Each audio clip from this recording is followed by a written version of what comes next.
Ngayon, ipapakilala ko sa inyo ang blockbuster na kadrama, ang Beyond Evil. Ang serye ay may rating na 8.4 sa isang sikat na review site at may 16 na episode. Ang palabas ay tungkol sa dalawang lalaki na kailangang lampasan ang mga hangganan ng batas at prinsipyo para mahuli ang isang serial killer. Ang kwento ay nagaganap sa isang maliit na bayan sa South Korea. Ang pangunahing karakter, si Lee Dong-sik, ay isang kilalang patrol officer sa lugar na namamahala sa lahat mula sa mga paglabag sa batas hanggang sa maliliit na away. Isang araw, nakatanggap ng tawag si Dong-sik na nag-aaway ang ilang matatandang babae dahil sa pagsusugal. Binalaan niya sila na kung patuloy pa silang mag-aaway, lahat sila ay dadalhin sa presinto. Ang mga babaeng ito ay hindi basta-basta na nagpagalit kay Lee Dong-sik at dinala silang lahat sa istasyon na ikinabahala ng hepe. Sa sandaling iyon, lumitaw ang pangalawang karakter, si Han Joo-won. Siya ay isang bagong pulis na ipinadala mula sa lalawigan at ang kanyang tunay na layunin ay imbestigahan si Dong-sik. Lumalabas na 25 taon na ang nakakaraan na wala ang kambal na kapatid na babae ni Dong-sik at ang tanging ebidensya ay ang isa zero daliri nito na pinutol. Ang huling mensahe na natanggap ng biktima bago mangyari ang insidente ay mula mismo kay Dong-sik. Si Dong-sik ba ang salarin? Ipagpaliban muna natin ang tanong na ito. Sa gabi, nag-uusap si Dong-sik at ang kanyang mga kasamahan tungkol sa bagong Julian na dumating. Nagtsismisan sila tungkol sa hindi lang pinuno ng Police Academy si Han Joo-won, kundi ang kanyang ama ay malapit na ring maging komisyoner ng pulisya. Nagtataka sila kung bakit sa kanyang mga nagawa, hindi na lang nanatili si Joo-won sa Seoul at sa halip ay pumunta sa maliit na bayang ito. Nagbago ang eksena at ipinakita si Joo-won na kumakain ng hapunan kasama ang kanyang ama. Sa kanilang pag-uusap, nalaman natin na nagkaroon ng problema si Joo-won sa Foreign Affairs Department at walang ibang pagpipilian ang kanyang ama kundi ilipat siya sa lokal na istasyon ng pulisya. Balik sa istasyon, muling nag-a-assign ng mga partner ang hepe. Dahil nagmula si Han Joo-won sa isang marangal na pamilya, gustong makatrabaho siya ng lahat. Ngunit ipinartner ng hepe si Lee Dong-sik at Han Joo-won na hindi magkasundo. Sa halip ay ginawa silang magpartner na may dahilan na para magka-develop sila ng damdamin sa isa't isa. Sa kanilang unang patrol, biglang binalaan ni Lee Dong-sik si Han Joo-won na walang lihim dito, sinumang nasa kahit saan at kasama ang sinuman ay makikita ng iba. Pagkatapos nito, nakatanggap ng tawag si Lee Dong-sik na nawawala ang isang matandang babae na kapitbahay. Nagtungo ang dalawa sa Leishan para hanapin ang matanda at mabilis siyang natagpuan. Ngunit pareho silang natakpan ng putik na ikinagalit ni Han Joo-won na mayroong misophobia. Pagkatapos ihatid ang matanda sa kanyang bahay, napansin ni Han Joo-won na may kakaiba sa pag-uusap ni Lee Dong-sik at ng pamilya ng matanda. Tinanong niya si Lee Dong-sik kung mayroon bang alam ang babaeng iyon na kahinaan niya. Ngunit hindi sumagot si Lee Dong-sik at umalis. Sa pagtatapos ng araw ng trabaho, inanyayahan ng hepe ang lahat na kumain dahil sa ama ni Han Joo-won. Sinubukan ng lahat na suyuin siya. Si Han Joo-won ay naiilang at nagtangkang umalis ng palihim. Ngunit nakita siya ni Lee Dong-sik na naghihiwa ng karne. Muling nagtanong si Han Joo-won kung mayroon bang kahinaan si Lee Dong-sik na hawak ng babaeng iyon. Sumagot si Lee Dong-sik na sinaktan niya ang maliit na anak na babae nito. Pagkatapos ay tumawa at sinabing biro lang ito. Nagkaroon ng tensyonado na mukha si Han Joo-won na halatang walang kaibigan.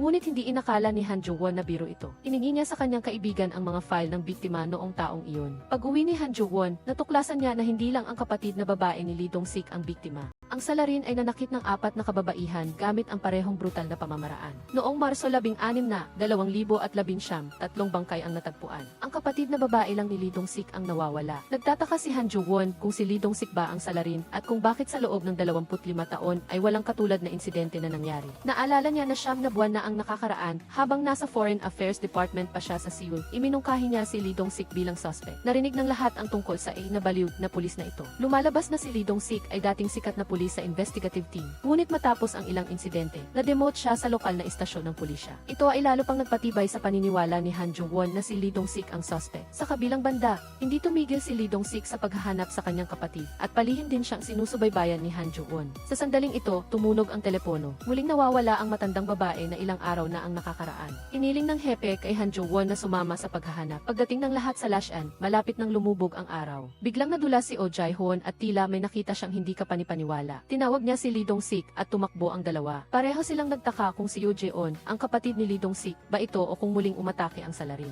Dahil sa maraming karakter sa palabas, bago magsimula ang episode na ito, tutulungan ko kayong ayusin ang relasyon ng mga karakter. Si Lee Dong-sik at Han Joo-won ay ang pangunahing bida at pangalawang bida ayon sa pagkakasunod-sunod. Ang orihinal na partner ni Lee Dong-sik ay si Oh Jae-hoon, ang binata na nakatagpo ng bangkay sa dulo ng nakaraang episode. Mayroon siyang isang nakatatandang kapatid na babae na pinuno ng investigative team para sa mga kasong homicide at Tatawagin natin siyang si Oh Jae-hwa. Ang lalaking nakapulang jacket na nagngangalang Adong ay ang pinuno ng Archival Management Department. Nakita ni Lee Dong-sik, Oh Jae-hoon at Han Jo-won ang bangkay na may mga daliri na pinutol. Napansin ni Han Jo-won ang singsing sa kamay ng biktima at biglang natigilan dahil nakilala niya ito. Napansin ni Lee Dong-sik ang kakaibang ekspresyon sa mukha ni Han Jo-won, kaya sinabi niya kay Oh Jae-hoon na lumayo muna para tanungin si Han Jo-won kung sino ang babaeng ito. Si Han Jo-won ay hindi nag-aatubili at tinanong si Lee Dong-sik kung paano niya nalaman na babae ang biktima. Sumagot lang si Lee Dong-sik ng isang misteryosong ngiti. Dahil sa seryosong kaso, inilipat ito sa Homicide Investigation Team. Pinangunahan ni Oh Jae-hwa ang kanyang koponan sa pinangyarihan, ngunit natuklasan na ito ay isang blind spot para sa mga surveillance camera. Ang bangkay ay isa na lang kalansay at halos walang mahanap na ebidensya. Kasabay nito, sina Lee Dong-sik at Han Jo-won ay ikinulong sa interrogation room. Galit na dumating ang hepe at hiningi ang dalawa, ngunit sinabi ng opisyal na voluntaryong pumasok doon ang dalawang ibaliwan. Sa interrogation room, patuloy silang naghihinala sa isa't isa at parehong gustong kumuha ng impormasyon mula sa isa. Pumasok si Oh Jae-hwa at dahil magkaibigan sila, nagtanong lang siya ng ilang katanungan at pinakawalan na silang dalawa. Pag-uwi, naalala ni Lee Dong-sik ang nakaraan. Lumalabas na 25 taon na ang nakakaraan. Ang pulisya ay nakakita ng sirang gitara ni Lee Dong-sik sa tabi ng bangkay ni Bang Joseon at ang mga daliri ni Yoon Jae-on ay natagpuan din sa parehong araw. Naging unang suspect si Lee Dong-sik at inaresto ng pulisya. Dahil dito, labis na nalungkot ang mga magulang ni Lee Dong-sik. Hindi inalintana ng kanyang ama ang masamang panahon at naghintay pa rin na bumalik ang kanyang anak na babae hanggang sa siya ay namatay sa lamig sa gitna ng taglamig. Dahil sa matinding kalungkutan, naparalisa ang kanyang ina at hindi na makabangon. Kinabukasan, binisita ni Lee Dong-sik ang kanyang ina sa ospital at nakita doon ang may-ari ng supermarket na nakasuot ng salamin. Lumalabas na inampon ng mga magulang ni Lee Dong-sik ang may-ari ng supermarket na may kapansanan sa pag-iisip. 25 taon na ang nakakaraan at tinulungan siyang magbukas ng isang convenience store. Bilang pasasalamat sa tulong, ang may-ari ng supermarket ay madalas na bumibisita at nag-aalaga sa ina ni Lee Dong-sik. Sa panig ni Oh Jae-hwa, mayroon siyang bagong pag-unlad. Ang sapatos ng biktima ay bagong estilo ngayong taon at ang mga footmark sa sapatos ay tugma sa hula mula sa kalansay. Ang kakaiba ay napakalinis ng sapatos. Halatang nilinis muna ito ng salarin. Nagtaka sila kung may misophobia ba ang salarin. Sa kabilang banda, habang nagpapatrol sina Lee Dong-sik at Han Jo-won, nakita ni Lee Dong-sik ang isang batang may kapansanan sa pag-iisip na nanginginig sa ulan. Lumapit siya, hinubad ang kanyang sapatos at walang sabi-sabing isinuot ito sa bata. Tiningnan ni Han Jo-won ang lalaki sa harap niya at napaisip. Nagtatanong sa sarili kung siya ba talaga ang salarin at kung ito ba ay kilos ng isang taong tulad niya. Nang gabing iyon, nag-uusap ang lahat tungkol sa kaso habang kumakain. Ang paraan ng paghawak sa bangkay sa pagkakataong ito ay eksaktong katulad ng sa paghawak kay Bang Joseon, 25 taon na ang nakakaraan. Nagtataka sila kung may gumagaya ba o muling umatake ang salarin, ngunit walang sinuman ang sigurado. Kasabay nito, kinausap ni Han Jo-won ang kanyang ama tungkol sa biktima na siyang pain na ipinadala niya, ngunit hindi siya humingi ng pahintulot mula sa kanyang mga superior. Ngayon, nawala na ang pain. Maging ang Team G ay hindi alam ang kanyang pagkakakilanlan. Gustong matapos agad ng kanyang ama ang kasong ito at inutusan si Han Jo-won na huwag nang mag-imbestiga pa. Binibigyang diin na hindi ito isang kahilingan, kundi isang utos. Dahil kung malalantad ang pagkakakilanlan ng babaeng ito, parehong magkakaroon ng malaking problema ang mag-ama. Ngunit gaya ng kasabihan, madalas na hindi sumusunod ang mga anak sa kanilang mga magulang. Nagpunta si Han Jo-won sa istasyon ng pulisya ng mag-isa. Gusto niyang tingnan ang mga file ni Yoo Jae-on, 25 taon na ang nakakaraan. Ngunit natuklasan niya na ang mga file ni Yoo Jae-on at Bang Joseon ay mayroon lamang unang pahina. Tinanong niya si Kwak Oh-sub kung bakit ganoon, ngunit nagkunwari siyang hindi niya alam. Si Han Jo-won ay walang magawa kundi maghanap ng sariling paraan. Bigla niyang natuklasan na ang pulis na in charge sa dalawang kaso noong taong iyon ay ang kasalukuyang hepe. Sa sandaling iyon, tumawag ang hepe at tinanong kung bakit siya nasa istasyon ng pulisya. Nang makita niya ang hepe, sinabi nito kay Han Jo-won na huwag sundan si Lee Dong-sik dahil hindi tulad ng iniisip niya ang sitwasyon. Sa kabilang banda, inimbestigahan din ni Lee Dong-sik si Han Jo-won at natuklasan niya na si Han Jo-won dumating sa istasyon ng pulisya para imbestigahan ang serye ng mga krimen. Pagkatapos ng hapunan, bumisita si Lee Dong-sik sa kanyang ina sa ospital at nalaman na ilang araw nang hindi umuwi si Sumin. Labis na nagalit si Lee Dong-sik. Gamit ang gihit, nahanap niya si Sumin na lasing at dinala sa isang pribadong silid. Dinala siya ni Lee Dong-sik sa istasyon at naghanda ng pagkain. Nang hindi napapansin, palihim na umalis si Sumin sa likod pintuan. Napansin ito ni Lee Dong-sik at tinawagan si Sumin. Habang nag-uusap sila, tila may nakita si Sumin at bigla siyang tumawa. Nang magising siya, nakatali na si Sumin sa isang mesa at may isang tao na naghahasa ng kutsilyo. Nagbago ang eksena at si Lee Dong-sik ay nagmamadaling pumunta sa isang restoran. Tinitigan niya ang karne sa plato at hindi makapagsalita. magsalita. Nadiskubre ni Kwak O-sub na may kakaiba kay Lee Dong-sik. Pagkatapos ng party, pumunta siya sa bahay ni Lee Dong-sik at tinanong kung may alam ba si Lee Dong-sik kung sino ang kumuha ng mga file ni Yoo Jae-on. Nagalit si Lee Dong-sik. Hindi nakakuha ng kapaki-pakinabang na impormasyon si Kwak O-sub kaya nag-akma siyang umalis. Tinanong siya ni Lee Dong-sik kung mayroon ba siyang gustong sabihin at sinabi lang ni Kwak O-sub sa kanya na mag-ingat sa daan. Kinaumagahan, lumabas si Lee Dong-sik para mag-jogging at nagkataon na nakasalubong niya si Han Jo-won na nag-survey sa terrain para sa investigasyon. Balak ni Han Jo-won na lumipat sa lugar na ito. Habang nag-uusap sila, tila may natuklasan si Lee Dong-sik. Lumapit ang dalawa at, sa pamamagitan ng mga artipisyal na kuko, natanto nila na ito ay mga daliri ni Sumin. Dahan-dahang bumalik ang ekspresyon ni Lee Dong-sik sa pagiging kalmado. Sa huling bahagi ng episode, isang taong nakaitim ang may dalang plastic bag at nagtungo sa harap ng supermarket. Maayos na inayos ng taong ito ang mga daliri. Siya kaya ang salarin? Sa ngayon, ang lahat ng atensyon ay nakatuon kay Lee Dong-sik na may tanong kung mayroon ba siyang sikreto na hindi maaaring ibunyag. Dahil sa isa pang kasong pagpatay, ang dalawa ay tinawag muli sa interrogation room. Pagpasok pa lang nila, tinanong na ni Lee Dong-sik si Oh Jae-hwa tungkol sa pag-unlad ng investigasyon. Ikinuwento ni Oh Jae-hwa ang lahat kay Lee Dong-sik na ikinabahala ni Han Jo-won.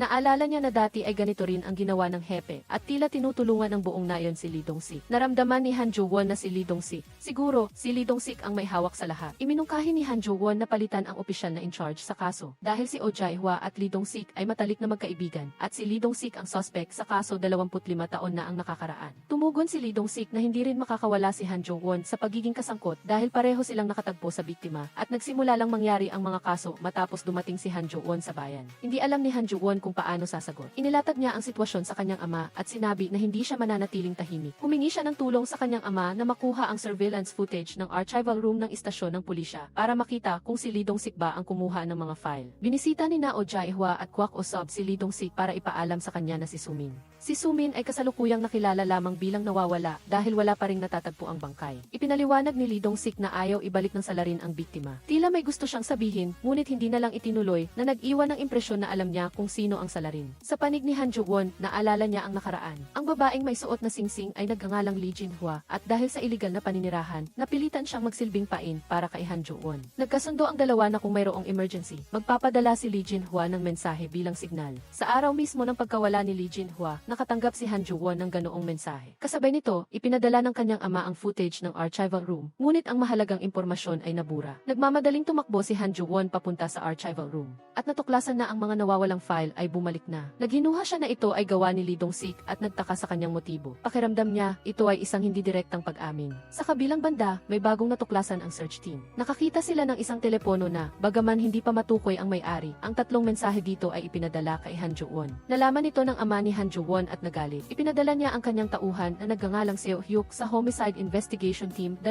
sa Monju para tulungan si Han Jo-won na lutasin ang problema. Nakakagulat na masaya si Seo Hyuk na para bang ang lahat ay ayon sa kanyang hula. Lumapit siya kay Han Jo-won at ibinalita na nakuha na ng Homicide Investigation Team ang isisili ni Lee Jin-ho mula sa telepono. Si Han Jo-won ay muling pinagalitan ng kanyang ama. Sa panlabas, nag-aalala ang kanyang ama para sa kanyang anak, ngunit sa totoo lang ay nag-aalala siya na makakaapekto si Han Jo-won sa kanyang pag-promote bilang komisyoner. Naputol ang lahat ng mga pahiwatig. Si Han Jo-won mismo ay nasa isang mahirap na sitwasyon na labis na nagpabigat sa kanyang kalooban. Pumunta siya sa istasyon ng pulisya at iminungkahi na pansamantalang ihinto ang trabaho para mag-imbestiga. Hinatid siya ni Lee Dong-sik na may mapanuksong paalam tungkol sa kung gaano siya kahirap at hiniling sa kanya na maging ligtas sa daan. Lubos nitong ikinagalit si Han Jo-won. Sinuri niya ang nag-iisang surveillance camera sa nayon at natuklasan na lumabas si Lee Dong-sik sa video. Nagpunta si Han Jo-won sa bahay ni Lee Dong-sik at sa wakas ay nakita ang gusto niyang makita. Kasabay nito, nakatanggap si Oh Jae-hwa ng utos na arestuhin si Lee Dong-sik. Lumalabas na epektibo ang ginawa ni Seo Hyuk. Nag-text siya kay Han Jo-won na si Lee Dong-sik ay dinala na sa istasyon ng pulisya sa Monju. Tila nasisiyahan si Han Jo-won habang si Lee Dong-sik naman sa sasakyan ay may misteryosong ngiti sa kanyang mukha. Pagpasok ng sasakyan sa istasyon ng pulisya, naghihintay na sa harap ng gate ang mga reporter. Inisip ng direktor ng pulisya na may nag-leak ng impormasyon sa panahon ng pag-aresto. Si Lee Dong-sik ay may takip ang ulo at pumasok sa gilid na pinto. Ngunit pagdaan niya sa malaking silid, nakilala siya ng mga reporter bilang isang pulis at agad na nagmadaling kunan siya ng litrato. Kasabay nito, patuloy silang nagtatanong kung siya ba ang suspect sa kaso ng nawawalang estudyanteng babae at kung inkidnap ba ng pulisya ang biktima. Pagpasok sa interrogation room, ipinaliwanag ni Lee Dong-sik na ramen lang ang laman ng bag sa totoo lang. Umiiwas siya na pag-usapan ang kaso. Nang manahimik ang lahat, biglang naging seryoso si Lee Dong-sik at ipinahayag ang kanyang pagkadismaya sa sistema ng pulisya, na inaalala na siya mismo ang pinilit na umamin 25 taon na ang nakakaraan. Hindi nagsalita si Oh Jae-hwa at nagtanong lang kung bakit may dugo ni Sumin sa bahay ni Lee Dong-sik. Ipinaliwanag ni Lee Dong-sik na madali itong maunawaan dahil madalas pumunta sa kanyang bahay ang bata at maaaring aksidenteng nasugatan. Pagkatapos magsalita, tuwang-tuwa siyang inayos ang kanyang buhok sa harap ni Han Ju-won dahil isang patak lang ng dugo ang natagpuan sa bahay. Hindi ito maaaring gamiting konklusyon. Pinag-aralan ni Han Ju-won ang crime scene. Siguro, hindi sa bahay ang pinangyarihan kundi sa lugar. Hindi na mapansin ng iba ang kanyang katawan na nababalutan ng dugo. Pagkatapos ay pumunta siya sa Wanyang Meat Shop para kumuha ng 10 ebidensya. Tinuro ng lahat ang boss na si Liu Kai. Nalaman ni Ju-won na matagal nang nawawala ang nanay ni Liu Kai at pinapatakbo pa rin niya ang tindahang ito sa pag-asang babalik ang kanyang ina. Nagpaalala ito kay Liu Kai ng kanyang masasakit na alaala na nagtulak sa kanyang maghanap kay Ju-won. Pagkatapos ay sinabi ni Jae-hyun kay Julian na siya ang sanhi ng lahat ng gulo nang istorbohin niya ang mga ito. Ang mga kawawang residente ay hindi makatakas sa lugar na ito. Hindi maintindihan ni Jae-hyun kung bakit ang pagnanais ni Dong-sik na hanapin ang katotohanan ay itinuturing na mali. Sa panig ni Jae-hwa, dumating na ang resulta ng paghahambing. Natagpuan nila ang dugo ng isang babae sa kutsilyo. Ngunit ang ihi ay hindi kay Sumin, kundi sa isang nasa katamtamang edad na babae na nagngangalang Han Jung-rin. Galit na hinanap ni Seo Hyuk si Han Ju-won. Ipinaliwanag niya na ang emergency arrest warrant ay nilagdaan ng ama ni Han Ju-won at ang 48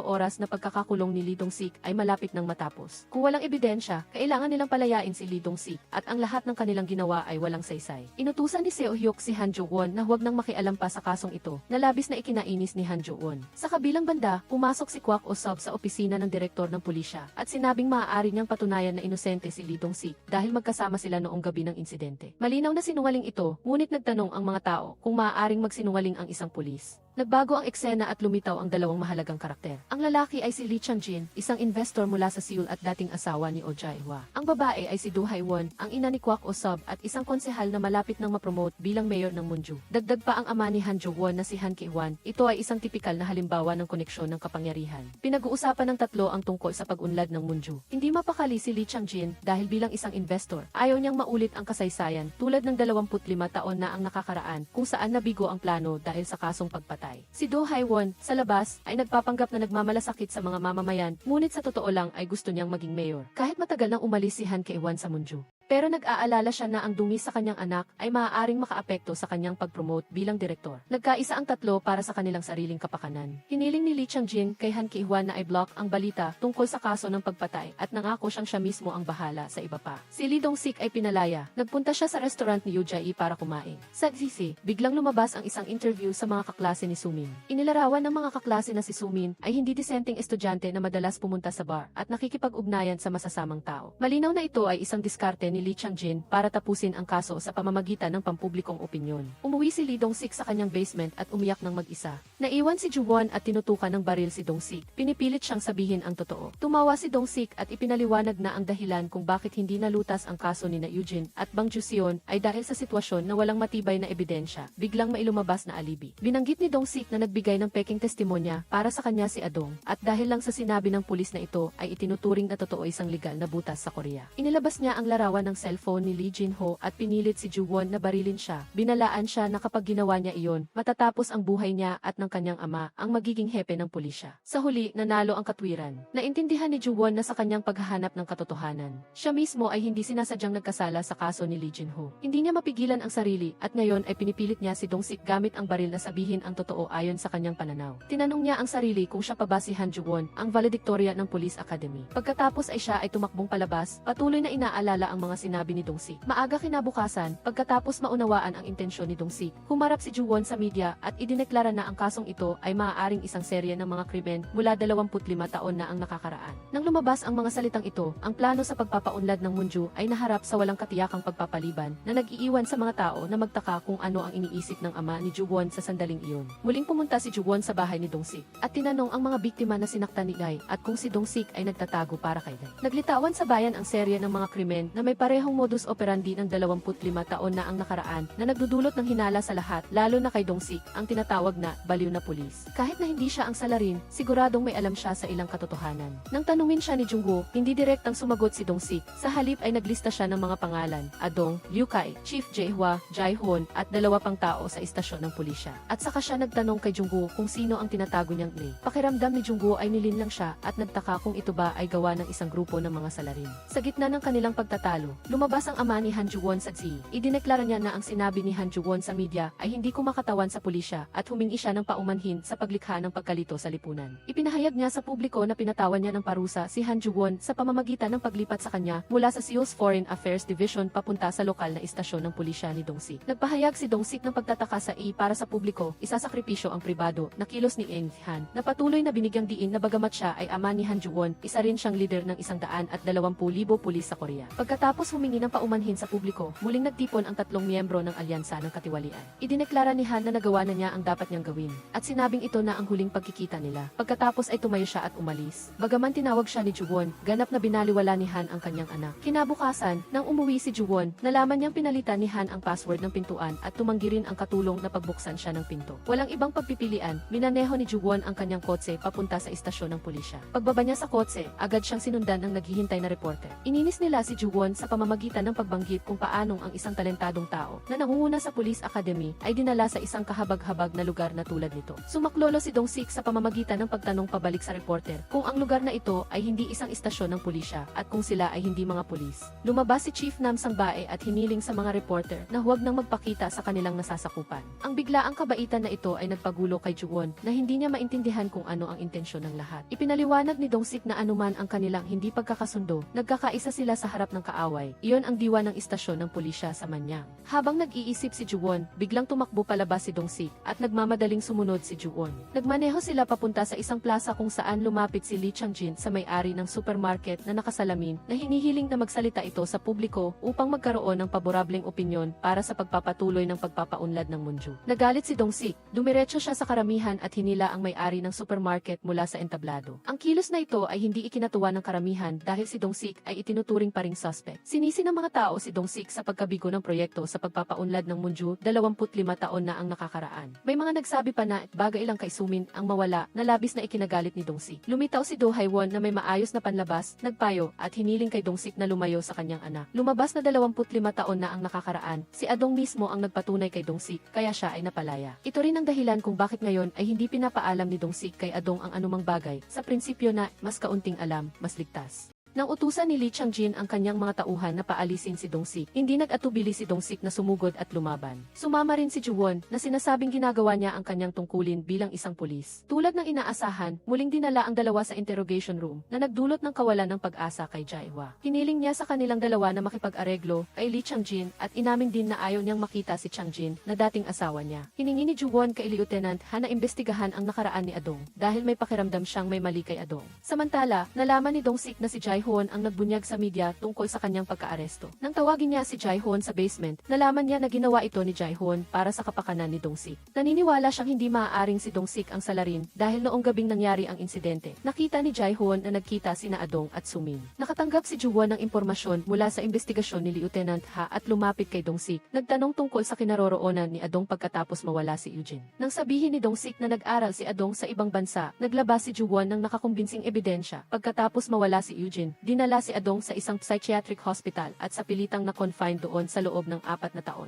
Hula ni Ju-won na si Adong ang tinatago ni Dong-sik, ngunit lahat ay hula lamang at alam ni Dong-sik na wala siyang ebidensya. Halos mabaliw si Ju-won dahil sa pangyayaring ito dahil gusto lang niyang malaman kung sino talaga ang salarin. Hinarap ni Dong-sik niya si Ju-won at sinabi ang tungkol sa isang ama na may problema sa pag-iisip na sinaktan ang sariling anak na binibigyang diin na ito ay isang malupit na kilos. Bumalik ang oras sa gabing nangyari ang insidente. Lihim na umalis si Sumin sa istasyon ng pulisya at nakatanggap ng text message mula kay Adong. Nakita ni Dong-sik ang susi na nahulog kay Sumin at tinawagan siya. Sa sandaling iyon, lumitaw si Adong. Nag-aalala si Adong sa kaligtasan ni Sumin kaya gusto niya itong uwi. Ngunit umamin si Sumin na ayaw niyang umuwi ng maaga dahil natatakot siya sa kanyang ama. Narinig ng may-ari ng supermarket ang buong pag-uusap at ang kanyang mukha ay hindi na mukhang inosente tulad ng dati. Mabilis siyang tumakbo pa uwi. Nagbago ang eksena at lumabas na ang may-ari ng supermarket ang salarin. Ang lahat ng kanyang pagpapanggap na may dementya at pagkautal ay peke. Pagkatapos niyang gawin ang krimen, madalas niyang sinusuri ang mga tao sa paligid niya at nagpapanggap pang nagdadalamhati sa mga lugar kung saan may mga tao. Siya ang tunay na halimaw. Sa dulo ng nakaraang episode, lumapit si Dong-sik kay Ju-won, ngunit walang sinabi, bagkus ay tinapik lang ang balikat nito. Sa sandaling iyon, tumawag ang may-ari ng supermarket. Gusto niyang makuha ang contact number ni Ju-won. Pumunta ang dalawa sa bahay ng may-ari ng supermarket kung saan ipinahayag niya ang kanyang pagnanais na hilingin kay Ju-won na imbestigahan ang kaso ng pribado. Tiningnan ni Dong-sik ang pagpapanggap ng lalaki nang may galit dahil alam niyang siya ang salarin salarin, ngunit wala siyang ebidensya. Hindi alam ni Ju-won ang katotohanan, kaya pumayag siyang tulungan ang may-ari ng supermarket. Alalahanin ang mga pangyayari noong gabing nangyari ang krimen. Alas negatibo 7:17 ng gabi, umuwi si Sumin, nagpalitan ng ilang salita at pumasok sa kanyang kwarto. Alas negatibo 8:33 ng gabi, pumunta si Jae-hoon sa supermarket para kumuha ng alak at pagkatapos ay magkasama silang kumain sa kainan ni Yokai. Mukhang walang kakaiba sa lahat ng ito. Humingi ng tulong si Ju-won kay Lieutenant Ha upang makuha ang internal footage ng istasyon ng pulisya. Ngunit agad itong iniulat ni Lieutenant Ha sa ama ni Ju-won. Inutusan ni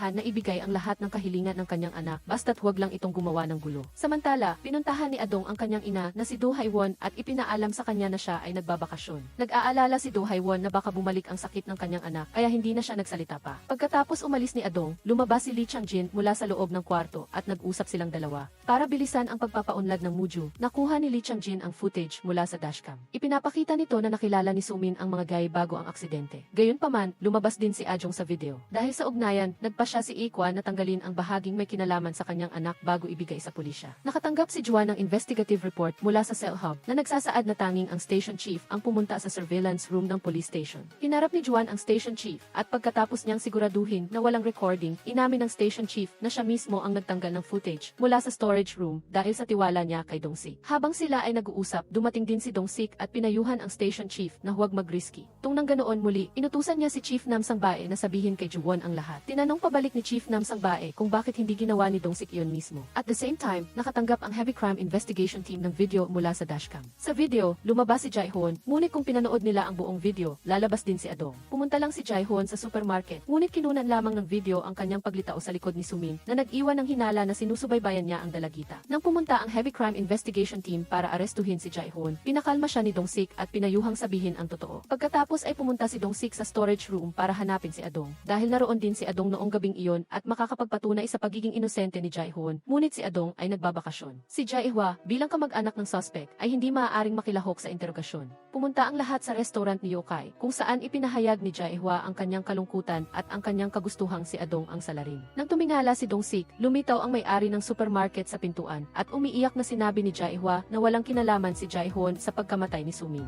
Sinabi rin ng may-ari ng supermarket na alam niyang hindi si Jae-hoon ang gumawa nito, na hindi na kinaya ni Dong-sik. Pumunta si Dong-sik sa isang eskinita at binuksan ang isang sirang drawer. Kasabay nito, nadiskubre ni Ju-won at ng isa pang tao na biglang may signal ang cellphone ni Sumin. Dahil sa pagsubaybay ng technical department, nakatanggap sila ng signal sa sandaling binuksan ang cellphone ni Sumin, ngunit pagkatapos ng ilang sandali, nawala muli ang signal. Pumunta ang dalawa sa lokasyon ng signal at nakatanggap ng kakaibang mensahe mula kay Sumin na pumanaw na nagsasabing, "Tay, kunin mo ako rito." Pagkatapos ay may isa pang mensahe na nagsasabing, "Tay, palabasin mo ako." Bumalik ang oras sa gabing nangyari ang krimen. Lihim na naghintay ang may-ari ng supermarket kay Sumin na umuwi. Pagkatapos niyang umuwi, ikinandado niya ang supermarket. Nagising si Dong-sik at gustong tanungin si Sumin kung nakauwi na siya, kaya tinawagan niya ito. Pagkatapos ay dumaan siya sa supermarket at napansin na walang ilaw sa loob. Sa pag-aakalang natutulog na si Sumin, hindi na siya nag-abala at nag-jogging. Maya-maya, dumating si Jae-hoon sa tindahan para kumuha ng alak. Sa oras na ito, ang may-ari ng supermarket ay nasa loob ng isang saradong silid at gumagawa ng krimen. Dali-dali siyang nagsuot ng damit at binuksan ang pinto para kay Jae-hoon. Sa gulat niya, nahulog niya ang susi ng silid. Nag-jogging pa uwi si Dong-sik at may naramdaman siyang kakaiba. Sa kabutihang palad, nasa kanya ang susi ng bahay na nahulog ni Sumin, kaya ginamit niya ito upang makapasok sa bahay ng may-ari ng supermarket. Pagkatapos niyang tanggalin ang kanyang sapatos, nakita niya ang susi sa sahig. Sa bahay, isang pintuan lang ang nakakandado at nagtataka si Dong-sik kung ano ang nasa loob nito. Binuksan ni Dong-sik ang pinto at pumasok. Natuklasan ang cellphone ni Sumin kasama ang 10 daliri. Galit siyang naghanap ng mga bakas ni Sumin at sa huli ay nakumpirma niyang ito nga ang mga daliri niya. Noong balak na ni Dong-sik na mag-ulat, nagpadala si Jae-hoon ng text message. Nagtatanong kung nagugutom ba siya o kung kailangan niya ng pampawala ng hangover.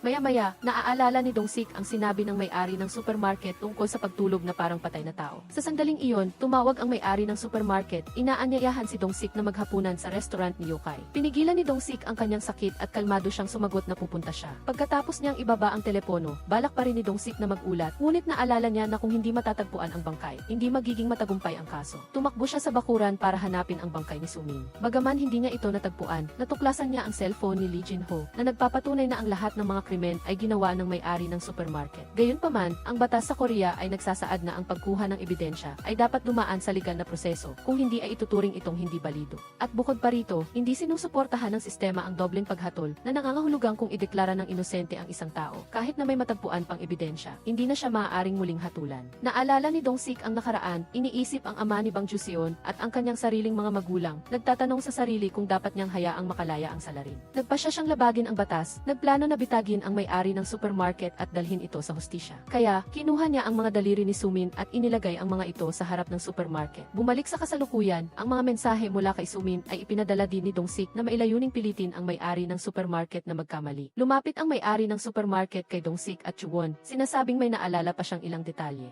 Tungkol sa gabing nangyari ang insidente, isinalaysay niya na sa hapunan noong gabing iyon, si Yokai lang ang umalis sa mesa sandali. Pumunta ang dalawa para kausapin si Yokai. Ngunit ipinaliwanag niya na pagod lang siya, kaya umakyat siya para magpahinga. Nagtanong siya kay Juwon, nagtataka kung sino ang nag-aalala sa kanyang pag-alis sa gitna ng hapunan, at hindi maaaring sabihin ni Juwon na ang may-ari ng supermarket. Sa sandaling iyon, biglang lumitaw si Jae-hoon, na ikinagulat ng lahat dahil dapat ay nasa ilalim siya ng interogasyon ng Heavy Crime Investigation Team. Sinabi ni Jae-hoon na nagtapat si Adong upang iligtas siya. Ang eksena ay lumipat kay Adong na nakakulong sa detention center. Ang kanyang ina na si Do Hae-won ay nasa labas, sumisigaw, hindi maintindihan kung bakit ginawa ito ng kanyang anak. Sinabi lang ni Adong na sinasabi lang niya ang totoo. Si Adong ay ayaw na makulong ang mga inosenteng tao. Nang dumating si Dong-sik, nakaalis na ang lahat. Sinabi ni Adong sa kanya sa isang biro, ako yata ang salarin. Ngunit alam ni Dong-sik ang totoo. Umamin siya kay Adong na siya ang nagpadala ng mga mensaheng iyon. Sa sandaling iyon, nakatanggap siya ng mensahe mula kay Chief Nam Sang-bae. Kasabay nito, nakatanggap naman ang may-ari ng supermarket ng mensahe mula kay Sumin na ikinagulo ni Dong-sik. Ang naunang mensahe ay galing sa kanya, kaya sino naman kaya ang nagpadala nito ngayon? Pumunta siya sa lugar kung saan niya itinago ang cellphone ni Sumin at natuklasan niyang nawawala na ito. Isang mapa na lang ang natira. Sinundan niya ang mapa papunta sa tagpuan at nakita niya si Yokai. Ayaw ni Dong-sik na masangkot siya sa kaso, ngunit tumanggi si Yokai. Binigyan siya nito ng cellphone at tinanong kung biktima rin ba ang kanyang ina ng may-ari ng supermarket. Tumango si Dong-sik bilang pagpapatunay na labis na ikinadurog ng puso ni Yokai. Ayaw niyang hayaang mag-isa si Dong-sik sa sakripisyo, kaya nagpasya siyang sumama. Samantala, nagtanong si Juwon kay Lieutenant Ha para imbestigahan at nalaman niyang lumabas si Yokai sa loob ng 80 metro mula sa lugar na may signal ang cellphone ni Sumin. Nagdala sila ng search warrant sa restaurant. Naniniwala si Jae-hoon na hindi dapat pagdudahan si Yokai dahil parang pamilya sila doon. Sumang-ayon ang kanyang mga kasamahan, sinasabing kung pagdududahan nila si Yokai, dapat din nilang pagdudahan si Dong-sik dahil dumating siya sa restaurant ng medyo huli pagkatapos ng 9:00 ng gabi. Noong gabing nangyari ang insidente,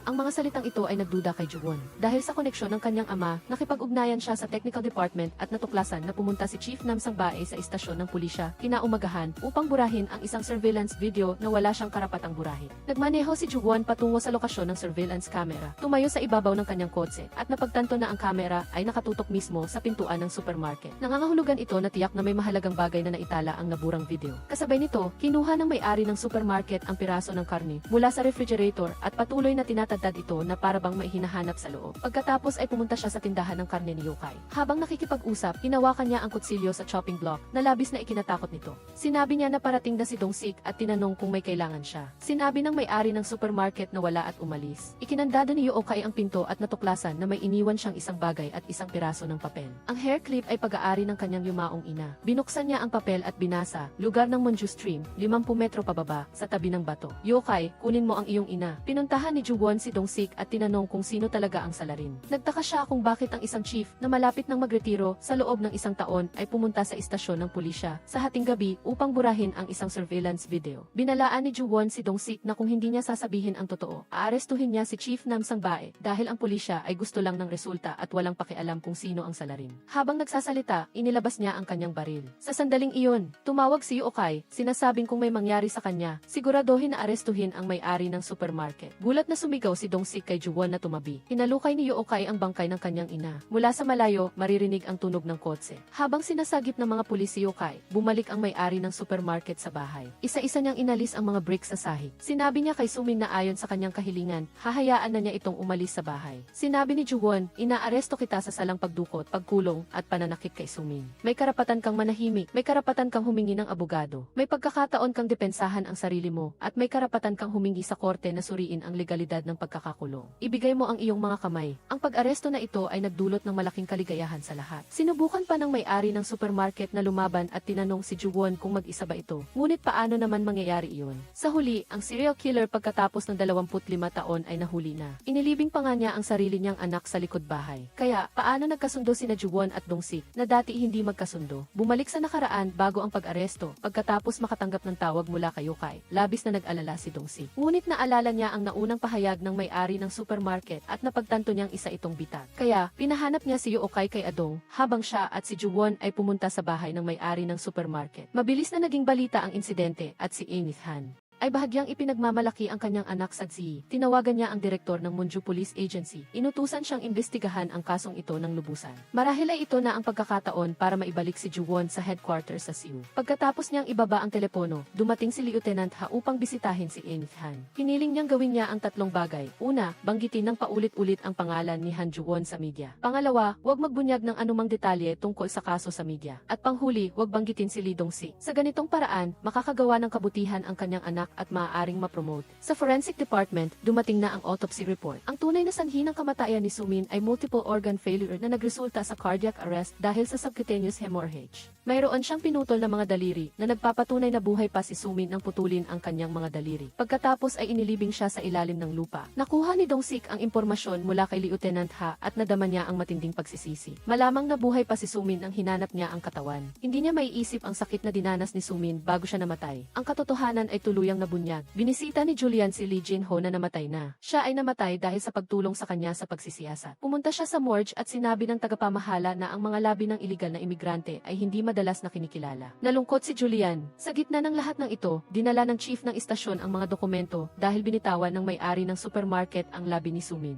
Kaya't nagpa siya ang lahat sa istasyon ng pulisya na sunugin ang labi ni Sumin. Sa libing, ang lahat ay lubos na nalungkot. Tunay na minahal ni Jae-hoon si Sumin mula sa kaibuturan ng kanyang puso. Lumuhod siya sa sahig sa sobrang sakit. Biglang nakatanggap si Lieutenant Han ng balita na gustong makipagkita sa kanila ng may-ari ng supermarket na sina Dong-sik at Ju-won. Pumunta sila sa interrogation room. Gumawa si Dong-sik ng dahilan na nasira ang computer para makipag-away. Idinagdag pa ni Lieutenant Ha ang apoy na lalong nagpagalit sa direktor ng opisina. Sinigawan niya si Dong-sik at sa sandaling iyon, pumasok ang hepe ng istasyon. Bagamat siya ay isang hepe lamang, tila hindi siya takot sa direktor ng Munju office. Sa interrogation room, nagsimula ng magsalita ang may-ari ng supermarket. Noong bata pa siya, nagmahal siya ng isang babaeng nagngangalang Mihe na nagtatrabaho bilang isang mamimili. Pagkatapos, iniwan siya ni Mihe at si Sumin at naglaho. Hindi tumigil ang may-ari ng supermarket sa paghahanap sa kinaroroonan ni Mihe. Naawa ang kaibigan ni Mihe sa may-ari ng supermarket at sinabing isang laro lang para kay Mihe ang lalaki at tinawag siyang Mangmang. Nagsimula ang serye ng mga krimen sa sandaling iyon at nagkataong dumaan si Kang Duso at nakita ang lahat. Hindi siya pwedeng hayaan ng may-ari ng supermarket na mabuhay. Mula noon, nagsimulang kumilos ang may-ari ng supermarket na may sakit sa pag-iisip at madalas. Pangunahin niyang pinupuntirya ang mga babaeng may masamang chismis. Ngunit nang tanungin ni Dong-sik ang mga pangalan ng mga biktima, sinabi ng may-ari ng supermarket na haka-haka lang niya ito na nagpagalit sa lahat ng naroroon. Sa sandaling ito, nagsalita si Ju-won.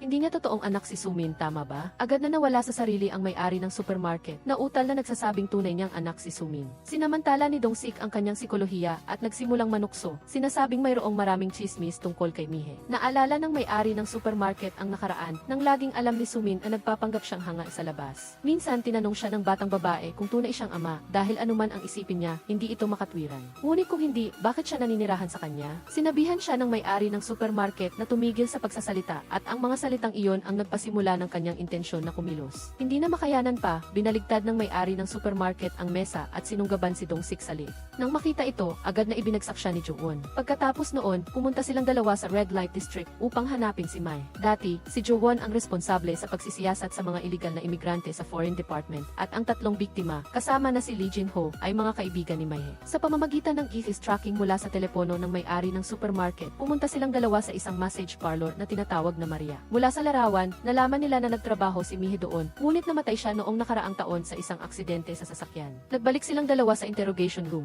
Nahulaan ni Dong-sik ang dahilan kung bakit kumilos ang may-ari ng supermarket noong Oktubre 21 na siyang araw na nakilala niya si Mihe. Ang layunin niya sa paghahanap kay Mihe sa loob ng 25 taon ay para saktan siya. Ngunit sa kasamaang palad, namatay si Mihe sa aksidente, kaya sinaktan niya si Sumin sa parehong araw. Tumanggi ang may-ari ng supermarket na umamin. Kinuha ni Dong-sik ang isang peking ulat na ginawa ng mas maaga na nagsasabing ang ITT test ay nagpapakita ng 79.8% na posibilidad na hindi siya ang biological na ama ni Sumin. Muli itong nagpawalang kilay sa may-ari ng supermarket. Nagdagdag pa si Dong-sik na sa katunayan, buhay pa si Mihe. Alam niya na hinahanap siya ng may-ari ng supermarket, kaya nagbago siya ng pangalan at pagkakakilanlan para manirahan sa ibang lungsod. Nang tumayo si Dong-sik upang umalis, sa wakas ay nagsalita ang may-ari ng supermarket na nagsasabing kung dadalhin niya si Meihe doon, sasabihin niya sa pulisya kung saan inilibing ang mga labi. Kasama ang kapatid ni Dong-sik na si Eugene. Samantala, binaliktad ng pulisya ang supermarket at natagpuan ang lahat ng bangkay maliban kay Eugene. Tila nakita rin ni Liu Kai ang kanyang ina. Umiyak siya at humingi ng tawad. Kinaumagahan, pumunta si Ju-won upang hanapin si Dong-sik. Hinanap ni Dong-sik ang kanyang bahay, ngunit hindi niya makita ang kanyang kapatid. Pinag-init ni Ju-won si Dong-sik. Habang nag-uusap sila, pareho silang nakatanggap ng tawag sa telepono na nagsasabing nagbigti ang may-ari ng supermarket. Ang huling salita na iniwan niya ay, Dong-sik, hindi ako ang sumakit kay Eugene. Ang serial killer ay nahuli na. Nang inakala ng lahat na tapos na ang lahat, nagpakamatay ang may-ari ng supermarket at nag-iwan ng isang pahayag. Ikinalito nito ang lahat. Ang kaso ay matagumpay na nalutas at ginamit ni Eng Han ang kanyang mga koneksyon upang tulungan si Julian na ma-promote. Ang totoong salarin ay hindi pa nahuhuli. Si Julian ay walang gana na magtrabaho. Sa halip, inamin niya na ginamit niya ang key fishing technique na inabuso ang kanyang kapangyarihan nang walang pahintulot ng kanyang superior na humantong sa pagkamatay ni Lee Jin-ho. Ang aksyon na ito ay nagpagalit sa punong investigador. Pagkalipas ng 3 buwan, nanonood si Dong-sik ng isang video. Ito ay isang video na ni-record ng kanyang ina noong naglilingkod pa siya sa militar upang hindi siya mag-alala. Ang mga salita ng kanyang ina sa video ang nakakuha ng atensyon ni Dong-sik. Sinabi niya sa may-ari ng supermarket na magpahinga na dahil napagod na siya sa pag-aayos ng bahay buong araw. Tila ito ay isang flashback. Dinagana ni Dong-sik ang sahig gamit ang martilyo na akala niya ay nakita niya ang singsing ng kanyang kapatid, ang regalo na ibinigay niya kay Eugene bago siya pumasok sa kolehiyo. Ngunit nagkamali siya. Ito ay isang salamin lamang na nagpapaliwanag. Ipinagpatuloy niya ang pagbuhos ng galit sa sahig gamit ang martilyo. Lumipat ang eksena sa istasyon ng pulisya. Tinitingnan ni Officer Kang ang isang group photo sa dingding. Parehong pinuri at na-promote sina Adong at Dong-sik. Siya at si Officer Huang ay nagpapatawa sa kawalang katarungan ng kapalaran. Sa pamamagitan ng kanilang pag-uusap, nalaman natin na pagkatapos magpakamatay ng may-ari ng supermarket, nag-leave si Ju-won. Samantala, nagpatuloy sa trabaho si Dong-sik. Pagdating kay Dong-sik, nagpapatrol siya kasama si Jae-hoon. Nagpahayag si Jae-hoon ng pag-aalala tungkol kay Liu Kai na matagal nang nawawala. Ngunit nagtaka si Dong-sik tungkol sa kanyang sariling kinabukasan. Dumaan sila sa tindahan ng karne ni Liu Kai at napansin ni Dong-sik ang ilang walang laman na bote ng alak sa labas. Ibinaba ni Jae-hoon ang kurtina ng pinto at muli, tulad ng sa unang episode, nakita nila ang isang grupo ng mga matatandang babae na naglalaro ng baraha. Sa pagkakataong ito, kasama na ang asawa ni Officer Kang. Nang walang pag-aalinlangan, dinala ni Dong-sik ang buong grupo ng mga babae sa istasyon. Sa katulad na eksena, bumalik si Julian sa trabaho matapos mawala sa loob ng 3 buwan. Sa sandaling iyon, nakatanggap ang lahat ng balita. Si Liu Kai ay kusang loob na nagtungo sa Criminal Investigation Team upang sumailalim sa pagsisiyasat. Sa interrogation room, inamin ni Liu Kai na nasa malapit siya sa istasyon ng pulisya noong madaling araw na iyon. Gusto niyang saktan ang may-ari ng supermarket. Nakuha rin ng mga tao sa istasyon ang surveillance video ng gabing iyon. Tila hindi masyadong interesado si Dong-sik. Sinasabing kailangan niyang asikasuhin ang iba pang mga kaso. Hindi rin maintindihan ni Lieutenant Ha kung ano ang gusto ni Liu Kai. Kahit na gusto niyang saktan ang may-ari ng supermarket, hindi lahat ay maaaring makapasok sa istasyon ng pulisya. Kung nabigo siya, bakit siya nagsumite? Sa totoo lang, nakita ni Liu Kai ang isang tao na pumasok sa likod na pinto, ngunit hindi niya ito sinabi. Piniling lang niya kay Lieutenant Ha na suriin ang surveillance camera. Sa kabilang banda, kumakain si Ju-won ng hapunan kasama ang kanyang ama. Gusto ni Eng Han na ibalik siya sa headquarters. Ngunit sinabi ni Ju-won na maayos naman ang Wanyang Police Station. Sa sandaling ito, tumakbo si Seo-hyuk upang ipakita kay Eng Han ang video. Lumitaw si Liu Kai malapit sa istasyon ng pulisya. Hindi nagulat si Ju-won na parang inaasahan na niya ito. Nagbiro lang siya at umalis na nagpagalit kay Eng Han. Nagtipon muli ang lahat sa tindahan ng karne ni Liu Kai. Nauna nang nagsalita si Lieutenant Ha na nag-aakala na alam na ni Dong-sik at Adong ang tungkol dito sa matagal na panahon at hindi niya maintindihan kung bakit nila ito itinago sa kanya. Igiit ni Liu Kai na siya lang ang nakakaalam. Nang walang ibang pagpipilian, pinakita ni Dong-sik kay Lieutenant Ha ang video. Sa huling habilin, minana ni Dong-sik ang bahay mula sa may-ari ng supermarket, kaya naisip niya na ang labi ng kanyang kapatid ay maaaring nasa bahay na iyon. Naalala ni Adong ang nakaraan, sinasabing mayroon silang lihim na base noon. Malamang na itinago ng may-ari ng supermarket ang labi doon. Ngunit ang lupain ay ipinagbili ng nanay ni Adong kay Lee Chang-jin pagkatapos ng insidente. Pagkatapos magsalita, pumunta ang lahat sa sakahan ni Lee Chang-jin upang maghanap. Pagkaraan ng ilang sandali, may nahukay si Jae-hoon. Lumapit si Dong-sik upang suriin at natuklasan na ito ay isang bangkay na may mga putol na daliri. Agad na dinala si Lee Chang-jin sa interrogation room. Tinanong ni Lieutenant Ha kung bakit lumitaw ang bangkay. Sinabi ni Lee Chang-jin na hindi niya rin alam at nag-counter question.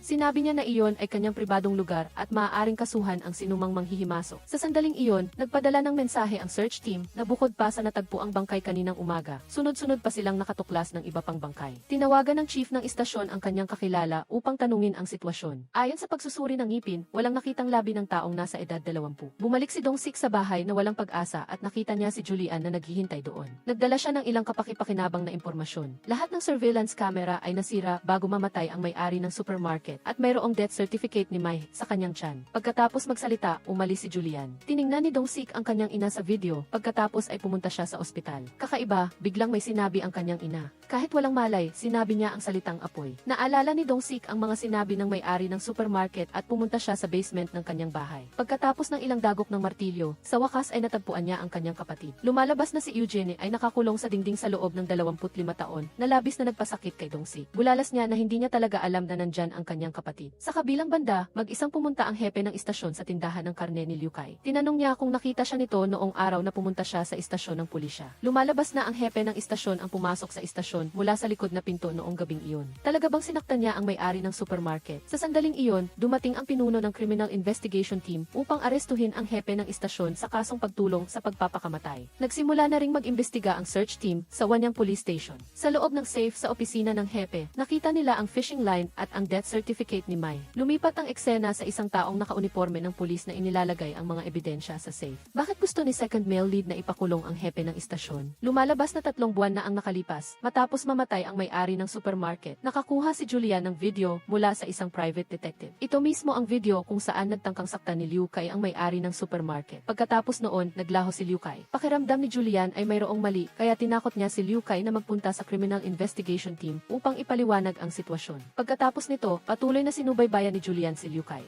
Ngunit laging nakikita ang anino ng hepe ng istasyon. Sa kabilang banda, dinala ang hepe ng istasyon sa interrogation room dahil sa mga ebidensya sa kanyang safe. Sinabi niya na makikipag-usap lang siya kay Dong Sik. Walang ganang pumunta si Dong Sik sa harap ng hepe ng istasyon. Sinabi ni Dong Sik sa kanya na natagpuan na si Eugene. Naisip niya ang libu-libong paraan upang mahanap ang kanyang kapatid, ngunit hindi niya naisip na nasa basement siya ng kanyang sariling bahay. Pagkatapos kumalma, sinimula ni Dong Sik ang kanyang mga tungkulin. Tinatanong ang hepe ng istasyon kung siya ang salarin. Tinanggihan ito ng hepe ng istasyon. Pagkatapos magtanong ni Dong Sik at bago siya umalis, nagpahayag ang hepe ng istasyon ng pagsisisi sa kanyang mga ginawa 25 taon na ang nakakaraan. Nagtataka si Dong Sik kung bakit siya nanatili doon kung nagsisisi siya. Ipinaliwanag ng hepe ng istasyon na sinabi niyang huwag siyang gumawa ng anuman at wala siyang ginawa dahil mas malapit ka sa katotohanan, mas delikado. Ayaw ni Dong Sik na madamay ang hepe ng istasyon na malapit ng magretiro. Pagkatapos umalis, pumunta si Dong Sik sa tindahan ng karne ni Liu Kai. Hindi naniniwala ang lahat na may kakayahang saktan ng hepe ng istasyon ang ibang tao. Sa sandaling ito, pumasok si Lieutenant Han na may surveillance footage ng istasyon ng pulisya. Ang opisina ng hepe ng istasyon ay hindi nakakandado pagkatapos ng oras ng trabaho at ang lahat ng empleyado ay maaaring pumasok at lumabas ng malaya. Ibig sabihin, lahat ay suspect. Ngunit ang mga peking ebidensya na ito ay hindi sapat upang hatulan ang hepe ng istasyon. Bakit niya ito ginawa? Naintindihan ni Dong Sik na may taong gustong makuha ang atensyon ng pulisya, tulad ng ginawa niya noon sa mga daliri ni Suming. Habang naguguluhan pa ang lahat, mayroon na siyang sagot. Sinuri niya ang surveillance camera at, sigurado siya, nakita niya si Julian na nakangiti sa camera. Hinanap ni Dong Sik si Ju-won upang tanungin kung bakit, ngunit tumanggi si Ju-won. Sinabi niya na hindi mahalaga kung sino ang gumawa nito, ang mahalaga ay kung mapagkakatiwalaan ba ang mga tao sa Wanyang. Pagkatapos mamatay ang may-ari ng supermarket, nawala si Liu Kai sa loob ng 3 buwan. Inireport din ni Jae-hoon sa mga mamamahayag ang tungkol sa pag-aresto kay Dong Sik. Wala ba silang tinatago kay Dong Sik? Pagkatapos umalis, tinawagan ni Julian ang isang dating kasamahan sa trabaho at nakuha ang mailbox na nagpadala ng video. Ang address ay nasa ilalim ng bahay ni Julian. Lumalabas na gusto ni Julian na gabayan si Dong Sik na imbestigahan ng malinaw. Naunawaan din ni Dong Sik ang ibig sabihin nito at hinanap niya si Liu Kai upang tanungin kung ano ang nangyari. Nang gabing iyon, sinabi ni Liu Kai ang katotohanan at hindi inaasahan ni Dong Sik na may kinalaman talaga ang hepe ng istasyon. Bumalik ang eksena sa istasyon ng pulisya. Malapit nang matapos ang 72 oras na pagkakakulong ng hepe ng istasyon. Si Julian ang unang dumating. Naglagay siya ng tracking device sa pitaka ng hepe ng istasyon. Bago pa man makaalis ang hepe ng istasyon, nakatanggap siya ng tawag mula kay Dong Sik, ngunit pinatay niya ito. Sinubaybayan ni Ju-won at natuklasan na nawala ang signal. Kaya pala, hinarang ng police headquarters ang signal ni Ju-gon. Nagpatuloy siya sa pag-follow up at biglang may tumawag sa kanya. Paglingon niya, nakita niya si Opisyal Huang at Opisyal Kang mula sa istasyon. Sinabi nila na bumibisita sila sa headquarters para dalawin ang kaibigan nila. Naghanap ng pagkakataon si Jugon na umalis, pero hindi niya inaasahang lalabas ang tatay niya na si Amy Han mula sa elevator. Pinapasok siya ni Amy Han sa kotse at sinabi ni Julian na may gagawin pa siya at dapat bilisan ang tatay niya sa pagsasalita. Sinabi ni Amy Han na tapos na ang kaso at hindi na kailangang imbestigahan pa, tapos sinubukan niyang maglambing kay Julian para ihinto ang ginagawa nito. Pero si Julian, na mag-isang nabuhay sa ibang bansa mula noong 8 taong gulang siya, at si Amy Han, na hindi siya binibisita kahit minsan bilang tatay, ay hindi na kumbinsi ang anak. Dalawang salita lang ang binitawan ni Amy Han, bumaba ka. Kasabay nito, sabay na kumakain sina Du Higuan at Lee Changjin ng hapunan. Gusto ni Du Higuan na maghanda si Lee Changjin ng ilang pampamanhid, ngunit agad na alam ni Lee Changjin na para ito kay Adong. Alam din niya na si Adong ay nasa isang psychiatric hospital sa loob ng 4 na taon. Nagbago ng paksa si Du Higuan, sinabing natagpuan na ang labi ni Yeonjon at tinanong kung makaapekto ito sa pag-unlad. Diretsahang sinabi ni Lee Changjin na nag-aalala siya para sa kanyang anak. Mukhang may alam siya. Sa parehong oras, mukhang nagkakasakit muli si Adong. Nakikita niya ang kanyang sarili noong bata pa sa salamin at nagsisimula siyang mag-hallucinate. Tila hindi lang normal ang relasyon niya kay Yeonjon. Pumunta si Dong-sik sa morgue. Hindi na bali ang lieg ng kanyang kapatid, ngunit mayroong malubhang basag sa kanyang gulugod at tadyak. Ayon sa forensic analysis, ang ganitong sitwasyon ay maaari lamang mangyari kung siya ay nasagasaan at nalulon ng maraming beses ng isang kotse. Tinawagan ni Dong-sik ang hepe ng istasyon at tinanong kung bakit ganoon ang kalagayan ni Eugene. Ano ang tinatago niya? At totoo ba na sinaktan niya ang may-ari ng supermarket? Sa kabilang linya, tanging mabigat na hininga lang ang narinig. Sa katunayan, ang salarin ay naglalagay ng walang malay na hepe ng istasyon sa sasakyan. Sa parehong oras, sinundan din ni Julian ang git at hinabol sila, ngunit huli na ang lahat. Nakita lang niya ang mga bakas ng dugo sa lupa at isang recorder. Sa sandaling iyon, isang pilak na truck ang umalis sa junkyard. Agad na sinundan ni Julian. Matapos ang isang habulan, biglang huminto ang signal. Si Jo-won ay tumakbo ng mabilis sa lugar. Nang dumating si Dong-sik, nandyan na ang pulisya. Lumuhod si Jo-won at paulit-ulit na humihingi ng tawad. Pumanaw na ang hepe ng istasyon. Kahapon lang ay pinatay ang hepe ng istasyon. Naging malapit ba siya sa katotohanan? Si Dong-sik at ang lahat ay nagdaos ng paalam sa hepe ng istasyon. Pagkatapos ng libing, pumunta si Dong-sik sa bahay ng hepe ng istasyon upang linisin ang kanyang mga ari-arian. Nagkataon na nakakita siya ng isang real estate certificate kung saan idinagdag ng hepe ng EFE ang kanyang pangalan sa real estate certificate. Naalala niya na sinabi ng hepe ng istasyon noon na pagkatapos niyang magretiro, gusto niyang maghanap ng isang tahimik na lugar upang manirahan. Ang sitwasyong ito ay lubos na nagpasakit kay Dong-sik. Pagkatapos noon, nagtipon ang lahat sa tindahan ng karne ni Liu Kai. Si Dong-sik lang ang wala doon, umiiwas siya. Bago umalis, humingi ng tawad si Jo-won kay Liu Kai dahil siya ang nagpadala ng video sa pulisya. Sa sandaling iyon, nakatanggap si Liu Kai ng mensahe mula kay Adong na nagsasabing siya at si Dong-sik ay pupunta sa Jungchul upang bumili ng paboritong fish soup ng hepe ng istasyon. Kinaumagahan, nagmaneho si Jo-won papunta sa Jungchul. Ito ang lugar na binanggit ng hepe ng istasyon noon. Nang bumaba siya sa sasakyan, nakita niya si Adong na umiinom ng gamot. Lumapit si Jo-won at nagpahayag ng pag-aalala. Nagpahayag din ng kanyang nararamdaman si Adong na sinabing mayroon siyang amnesia. May mahabang panahon siyang nawala ng alaala at para sa kanya, parang impyerno iyon. Gusto pa sanang magtanong ni Jo-won, ngunit pinutol siya ni Adong. Sinabi niya na nasa paanan ng bundok si Dong-sik. Pagdating sa paanan ng bundok, sa wakas ay nakita ni Julian si Dong-sik na mukhang pagod na pagod. Sinabi ni Julian na anuman ang maging resulta, magsisimula na siyang kumilos. Nagsimula silang dalawa na magpalitan ng impormasyon. Bago mamatay, tiyak na nakipagkita ang hepe ng istasyon sa isang tao sa headquarters ng pulisya at nagkataon na nakasalubong niya sina Officer Kang at Officer Huang mula sa istasyon. Bumalik ang lahat sa tindahan ng karne upang planuhin ang susunod na hakbang. Sinabi ni Jo-won na sinabi ni Huang na bibisitahin niya ang isang kaklase, ngunit tila hindi natural ang reaksyon ni Officer Kang. Ayon sa pagsisiyasat ni Jo-won, walang kaklase si Huang sa headquarters, kaya pareho silang kahinahinala. Nagpasya si Lieutenant Han na gumamit ng iligal na pamamaraan upang suriin ang call history ni Officer Kang. Sinabi ni Adong na kaya niya itong asikasuhin. Samantala, sina Jae-hoon at Liu Kai ay responsable sa pagsubaybay kay Huang. Sabi nila, ginawa nila ito. Sinubaybayan ni Jae-hoon at Liu Kai si Huang hanggang sa headquarters ng pulisya. Nakita nila siyang nakikipag-usap sa isang misteryosong tao, pagkatapos ay umupo at umiyak. Nang makita ito ni Liu Kai, lumapit siya sa kanya. Inamin ni Huang ang totoo na gusto niyang lumipat mula sa lokal na istasyon ng pulisya dahil pagkatapos mamatay ang hepe ng istasyon, nawalan siya ng suporta. Ito ay akma sa kanyang karakter. Pinahintulutan din ni Lee Dong-sik si Senior Lee na tingnan ang kasaysayan ng tawag ni Lieutenant Ha. Sa paghahambing, natagpuan nila na mayroong numero ng telepono na tumatawag kay Kapitan Han. Ang dalawang ito ay may kaugnayan sa isa't isa. Habang nag-iisip, tumawag ang nanay ni Lee Dong-sik. Pinapaalalahanan siyang uminom ng gamot sa oras at inanyayahan siyang sumali sa Development Committee sa linggo. Naiirita si Lee Dong-sik. Sinabi sa nanay niya na huwag na siyang makialam at inihagis ang bote ng gamot. Natanggap din ni Yoo Jae at Lee Dong-sik ang kasaysayan ng tawag ni Lieutenant Ha. Sinabi ni Lee Dong-sik na si Kapitan Han ang ang bahala kay Julian. Nagtitiwala siya kay Julian. Sa parehong oras, tinawag ni Kapitan Han sina Julian at Seo Hyuk sa opisina. Sinabi niya na pumunta si Lieutenant Ha sa kanya at may sinabing kakaiba. Ginawa ko lang ang utos na galing sa nakatataas. Ngunit hindi maintindihan ni Kapitan Han ang nais sabihin ni Lieutenant Ha. Ang mas kakaiba ay bago maganap ang insidente, pumunta rin si Chief Jung sa punong tanggapan para makipagkita kay Kapitan Han sa oras kung kailan nawala ang signal. Hindi ko alam kung bakit siya pumunta rito. Alamin mo nang mabuti at kontakin ako. Ang ulat ba ng forensics ay nasa iyo? Inutusan ni Kapitan Han ang dalawang tao na imbestigahan ng husto ang kasong ito dahil dating magkasama sila ni Chief Jung. Pagkalabas ng opisina, agad na kinontak ni Han Ju-won si Lee Dong-sik. Sa pagkakilala niya sa kanyang ama, hindi ito mukhang nagsisinungaling. Nagdala din ng balita ang tauhan ni Oh Jae-hwa. Nang makulong si Chief Jung sa detention center, may bumisita sa kanya at iyon ay si Lieutenant Ha. Nagset ng meeting ang lahat kay Lieutenant Ha sa tindahan ng karne ni Im Son-yeo at sinabi ni Im Son-yeo na hindi siya naniniwala na masama si Lieutenant Ha. Ngunit kailangan niyang sabihin ang lahat ng alam niya para matulungan silang hanapin ang pumatay kay Chief Jung. Inamin ni Lieutenant Ha na tinawag siya ni Chief Jung noong gabing iyon. Ang tinatawag na ulat ng forensics ay isang ebidensya mula 25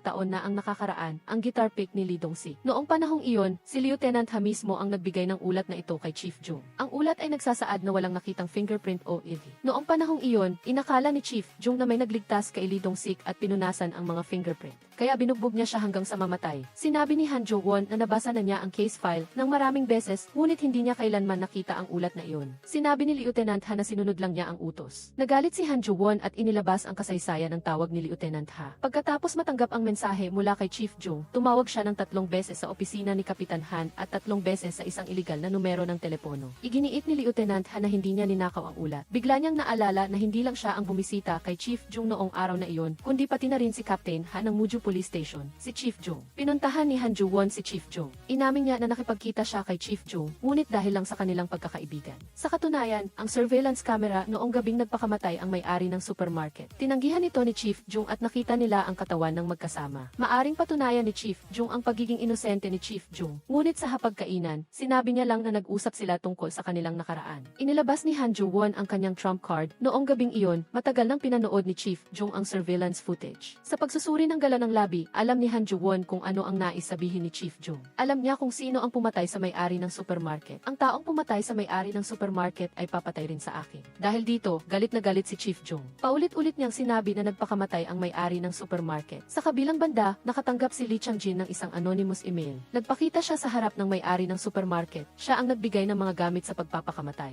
Ang kanyang tungkod ang sandata, at ang kanyang pagpilay ay peke lang. Hindi alam kung sino ang nagbabanta sa kanya. Galit na galit si Lee Chang-jin. Siya ang pumatay kay Chief Jung. Nagpa siya si Lee Chang-jin na imbestigahan ito. Samantala, naghahapunan si Do Hee-gwan kasama ang kanyang anak na lalaki. Sinabi ng kanyang anak na lalaki na may inimbitahan siyang bisita. Nang makita ni Do Hee-gwan, nakita niya na ito ay ang baliw na ito. Sa sandaling iyon, tumawag si Lee Chang-jin, ngunit dahil nandoon sina Han Jo-won at Lee Dong-sik, hindi sumagot si Do Hee-gwan. Sa parehong oras, kinuha ni Han Jo-won ang telepono ni Chief Jung at tinawagan ang iligal na numero ng telepono. Isang iba pang telepono sa bulsa ni Do Hee-gwan ang tumunog. Lumalabas na lahat sila ay magkakaugnay. Nagpaplano ng kinabukasan si Lee Chang-jin kasama ang kanyang mga tauhan. Napagdesisyonan nilang bumuo ng sarili nilang housing development. Ngunit sa sandaling iyon, isang hindi inaasahang bisita ang dumating. Lumabas na si Lee Chang-jin ay dating tagapamahala ng bar. Dahil may gumawa ng gulo sa bar, inutusan siya ng kanyang amo na pumunta. Ngunit may masamang ugali ang taong dumating, kaya nagalit si Lee Chang-jin. Huwag mo akong abalahin habang nangangarap ako, Pia. Bumalik tayo sa kasalukuyan. Dahil sa patuloy na pagkaantala ng Mujongdong Development Project, nais kasuhan ng lahat ng kumpanya ng konstruksyon si Lee Chang-jin. Sinabi ng kanyang subordinate na kung hindi magsisimula ang proyekto, hindi lang ang kumpanya ang malulugi, kundi mawawala rin ang lahat ng advance payment. Noong panahong iyon, wala na siyang pera. Sa sandaling ito, nakatanggap siya ng isang anonymous email na nagpalala sa sitwasyon. Nais niyang alamin kung sino ang humahawak sa kanyang buhay. Sa kabilang banda, kinwestiyon ni Lee Dong-sik si Han Jo-won kung ano ang tinatago niya. Pagkatapos ay kinuha niya ang isang notification ng pagpapa-ospital na nilagdaan ni Do Hee-gwan. Ang numero ng telepono na nakalagay doon ay ang iligal na numero ng telepono ng kanyang ina. Tinanong ni Lee Dong-sik kung bakit alam ni Han Jo-won ang tungkol dito, ngunit itinago pa rin niya ito. Sinabi ni Han Jo-won na nais niyang malaman kung kailan siya nagsimulang mawala ng alaala, at habang nagsasalita siya, nagsimulang bumilis ang kanyang paghinga. Nang makita ito ni Han Jo-won, agad siyang tumawag ng ambulansya. Sinamantala rin ni Chief Jung ang gulo para tumakas. Matapos dumaan sa maraming bagay ng magkasama, Ang Han Ju-won at Lee Dong-sik ay nagkaroon ng kakaibang ugnayan. Ang Han Ju-won at ang baliw ay nagtulungan na. Dinala sa ospital ang anak ni Do Hee-gwan. Nakita ito ni Lee Chang-jin. Tinawagan niya si Kapitan Han ngunit hindi rin ito sumagot. Sa sandaling ito, nakikinig siya sa ulat ni Seo-hyuk. Ang ulat ng forensics na may kaugnayan sa guitar pick, walang ifi ng sinuman sa iyon. Ang kahina-hinala ay ang ulat na ito lang ang nawawala. Ang paghatol kay Lee Dong-sik batay sa ulat ng forensics noong panahong iyon ay hindi makatuwiran. Pakiramdam ni Seo-hyuk ay may tinatago si Kapitan Han, kaya nagpanggap siyang tumutulong para makakuha ng karagdagang impormasyon. Ngunit si Kapitan Han ay nagsalita lang ng ilang diplomatikong salita at pagkatapos ay pinalayas siya. Nakahanap ng bago si Lee Dong-sik. May bagong keycase na nakakabit na nakaturo sa detention center. Hindi ito nandoon bago namatay ang may-ari ng supermarket. Tumakbo si Oh Jae-hwa at sinabi na ang gusali ay dating pag-aari ng kumpanya ng konstruksyon ni Lee Chang-jin. Dati, sumasagot si Lee Chang-jin sa telepono sa loob ng 3 segundo. Ngunit ngayon ay wala ng balita. Napansin ni Lee Dong-sik ang isang numero ng plaka ng sasakyan na malapit na parehong-pareho sa nakita niya noong gabing iyon. Samantala, pumunta si Lee Chang-jin sa opisina ni Do Hee-gwan. Sa kanyang pag-alaala, nalaman niya na matagal nang tinawagan ni Lieutenant Ha si Do Hee-gwan. Ang dahilan ay nawawala ang kopya ng ulat ng forensics sa safe ni Chief Jo.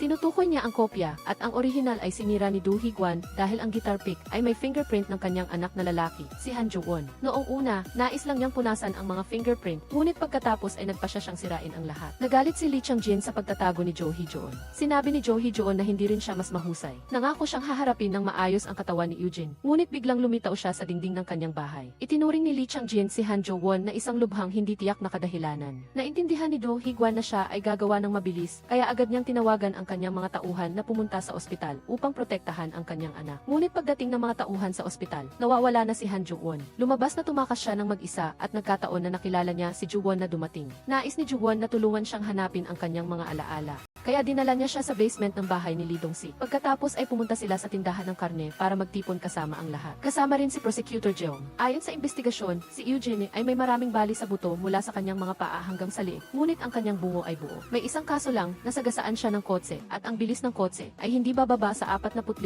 kilometro, mayroon ding bagong balita mula kay Oh Jae-hwa. Ang gusali na nakita sa araw ay inilipat ni Do Hee-gwan kay Lee Chang-jin. Pagkatapos ng kaso, nagsimulang bumili si Do Hee-gwan ng lupa sa paligid ng lugar na ito mula pa noong 1,979 at sa nakalipas na 25 taon, halos na ibenta na ang lahat. Bukod kay Lee Chang-jin, kasama rin sa mga bumili si Chief Jung at Lee Kang-jin, ang asawa ni Lieutenant Ha. Malinaw, ang mga taong ito ay may kaugnayan sa ulat ng forensics. Naghanap sina Lee Dong-sik at ang iba kay Lieutenant Ha at natuklasan na wala talaga siyang alam. Siya lang ang inatasan na palitan ang ulat. Ngunit sinabi ni Lieutenant Ha na mula sa mga mata ni Do Hee-gwan, hinulaan niya na ang salarin ay may kaugnayan sa kanyang anak. Kinuha ni Lee Dong-sik ang isang martilyo at pinuntahan si Han Jo-won. Sa ilalim ng matinding pagtatanong, sa wakas ay naalala ni Han Jo-won ang nakaraan. Noong gabing naganap ang insidente, nakita niya si Eugene. Dahil malapit nang mag-aral si Eugene sa Amerika, hindi siya masaya at nag-away sila. Hindi lang uminom si Han Jo-won ng kanyang gamot kundi uminom din siya ng alak. Pagkatapos ay nagmaneho siya upang hanapin si Eugene. Sa kanyang pagkalito, nasagasaan niya siya. Nahulog din ang guitar pick noong panahong iyon. Inamin ni Han Jo-won na siya ang salarin at hiniling kay Lee Dong-sik na patayin siya. Nang dumating si Han Jo-won, pinakawala ni Lee Dong-sik si Han Jo-won dahil sinabi niya, nasagasaan ko si Eugene habang nakahiga siya sa lupa. Ang pangungusap na ito ay nagpapakita na bago dumating si Han Jo-won, si Eugene ay nasa lupa na. Sa sandaling iyon, ang balita ay inanunsyo na si Kapitan Han ay itatalaga bilang bagong pinuno. Ang eksena ay lumipat sa 25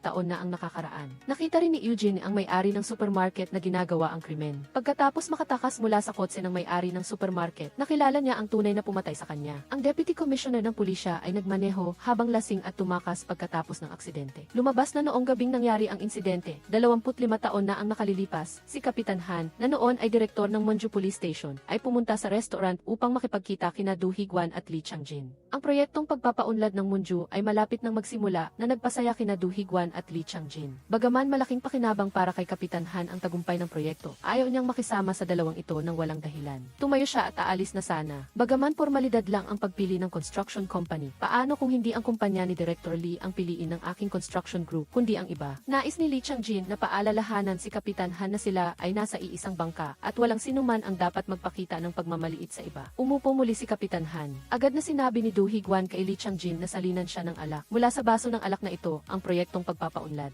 Ang proyektong pagpapaunlad ng Monju ay pinigilan na. Sinabi ni Lee Chang-jin na ang Monju ay isang maswerteng lugar kung saan nakakita siya ng pera at pag-ibig. Ang tinutukoy niya ay si Oh Jae-hwa. Bumalik tayo sa kasalukuyan. Sinusubaybayan ni Oh Jae-hwa at ng kanyang mga tauhan si Lee Chang-jin. Mayroon siyang siyang hinihintay sa underground parking lot ng punong tanggapan ng pulisya. Ayon sa impormasyon mula sa kanyang subordinate, ang taong hinihintay niya ay ang ama ni Han Ju-won, si Kapitan Han. Sa sandaling iyon, lumabas si Kapitan Han mula sa elevator. Aalis na sana si Lee Chang-jin sa sasakyan upang tanungin siya, ngunit isang galaw ni Kapitan Han ang nagpahinto sa kanya. Nakita ito ni Oh Jae-hwa. Bumalik tayo kay Lee Dong-sik. Inamin na ni Han Ju-won na siya ang salarin. Kaya, bakit pinakawalan pa rin ni Lee Dong-sik si Han Ju-won? Lumabas na habang kinu-question niya si Han Ju-won, nakatanggap siya ng tawag mula kay Oh Jae-hwa. Tumawag si Lee Chang-jin kay Kapitan Han ng 14 na beses simula noong araw bago kahapon na nagpapahirap sa relasyon ni Lee Dong-sik at Han Ju-won. Kung sangkot ang ama ni Han Ju-won, magiging patas pa ba siya? Tulad ng inaasahan, hindi naniwala si Han Ju-won sa hinala ni Lee Dong-sik. Tinanong niya kung ano ang dahilan ng pagdududa ni Lee Dong-sik. Sinabi ni Lee Dong-sik na ang kanyang ama mismo ang nagmadali na tapusin ang kaso ni Eugene, 25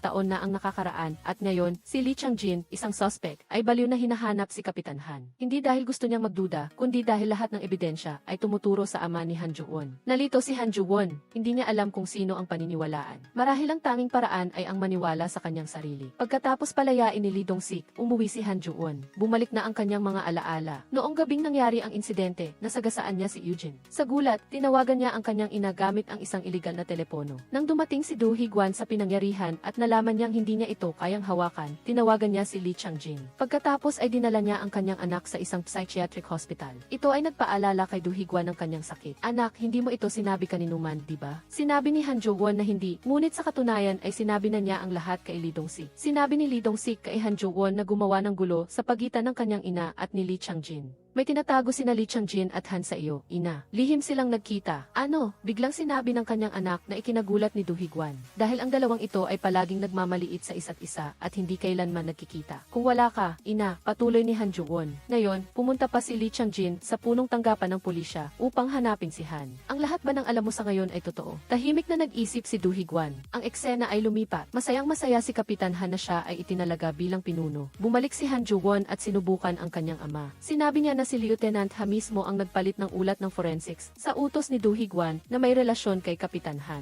Sinabi ni Kapitan Han na kung may ebidensya, agad niyang parurusahan ang dalawa. Kahit na sinabi ni Han Jo-won na wala silang ebidensya laban sa dalawang ito, ngunit maaari silang maghanap ng ebidensya upang parusahan si Chief Jung. Nang pumasok si Lieutenant Ha sa opisina ni Kapitan Han at sinabing sumusunod siya sa mga utos, ang tinutukoy niya ay si Chief Jung. Ginamit niya ang pangalan ni Kapitan Han upang utusan sina Lieutenant Ha at Do Hee-gwan na mangikil ng pera kay Do Hee-gwan sa loob ng 25 taon. Pagkatapos, upang itago ang bagay, inilipat ni Kapitan Han si Chief Jung sa isang lokal na istasyon. Umiti si Kapitan Han ngunit sa katunayan ay nag-aalala siya. Pagkatapos nito, pumunta siya sa opisina ni Chief Jung. Tumawag ka, sabi ni Kapitan Han. Ito ang Chief of Security ng iyong telepono. Commissioner, lumuhod ka, sabi ni Chief Jung. Huwag kang lumuhod, ikaw na pya. Kinwestiyon niya si Chief Jung kung magkano ang natanggap niyang pera mula kay Do Hee-gwan sa loob ng 25 taon. Inamin ni Chief Jung ang lahat at sinigurado na walang magiging problema. Galit na galit si Kapitan Han at pinilit si Chief Jung na mag-resign at umalis. Sinabi ni Chief Jung na hindi iyon ang tamang pagtrato sa isang taong kasama niya sa hirap at ginhawa. Lumabas na noong gabing nagpakamatay ang may-ari ng supermarket. Si Kapitan Han mismo ang nag-utos kay Chief Jung na patayin ang Ki. Sa kanyang pag-alaala, sinabi ni Kapitan Han na nais niyang makita ang serial killer na 25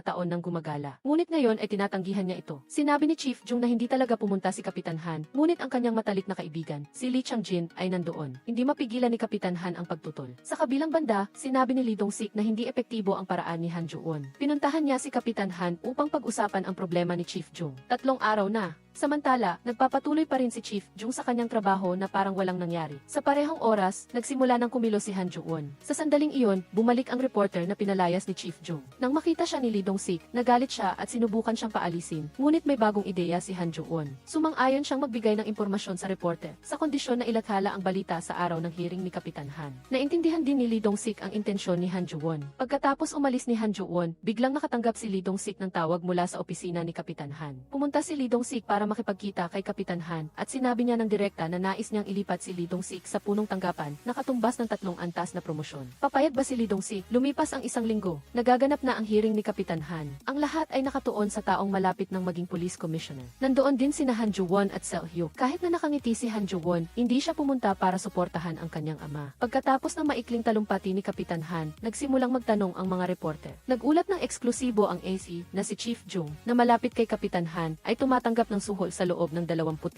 taon. Alam ito ni Kapitan Han ngunit binaliwala niya. Ang balitang ito ay inilathala 5 minuto na ang nakalilipas na ikinagulat ng lahat sa silid. Nagdagdag ang reporter na binili ni Chief Jung ang lupa sa presyong mas mababa sa kalahati ng presyo sa merkado.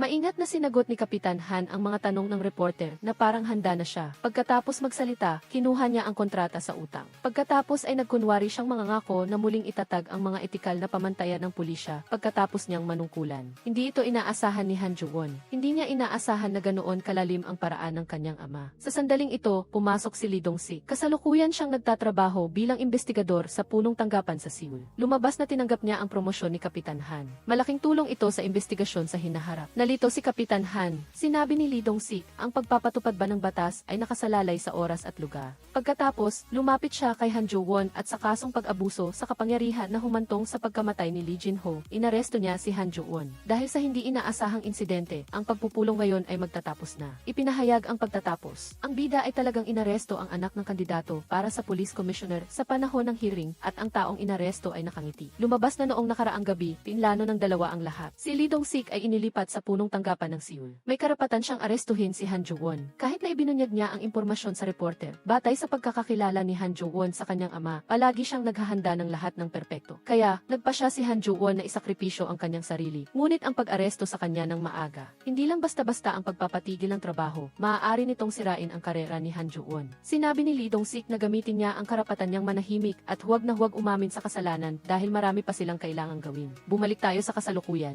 Masayang-masaya si Lee Dong-sik na iniimbestigahan si Han Jo-won dahil ito ay bahagi ng kanilang plano. Ngunit ang hindi inaasahan ay umamin si Han Jo-won. Ngayon, si Lee Dong-sik naman ang nalito. Pinatay niya ang recording device at tinanong si Han Jo-won kung bakit. Kapag nagkasala ka, kailangan mong tanggapin ang parusa. Sabi ni Han Jo-won na ang tinutukoy ay si Lee Dong-sik. Ibig sabihin niya, kapag lumabas ang katotohanan, tiyak na arestuhin niya si Lee Dong-sik. Sa sandaling iyon, pumasok ang chief ng investigation at pinagalitan si Lee Dong-sik. Gumanti si Han Jo-won.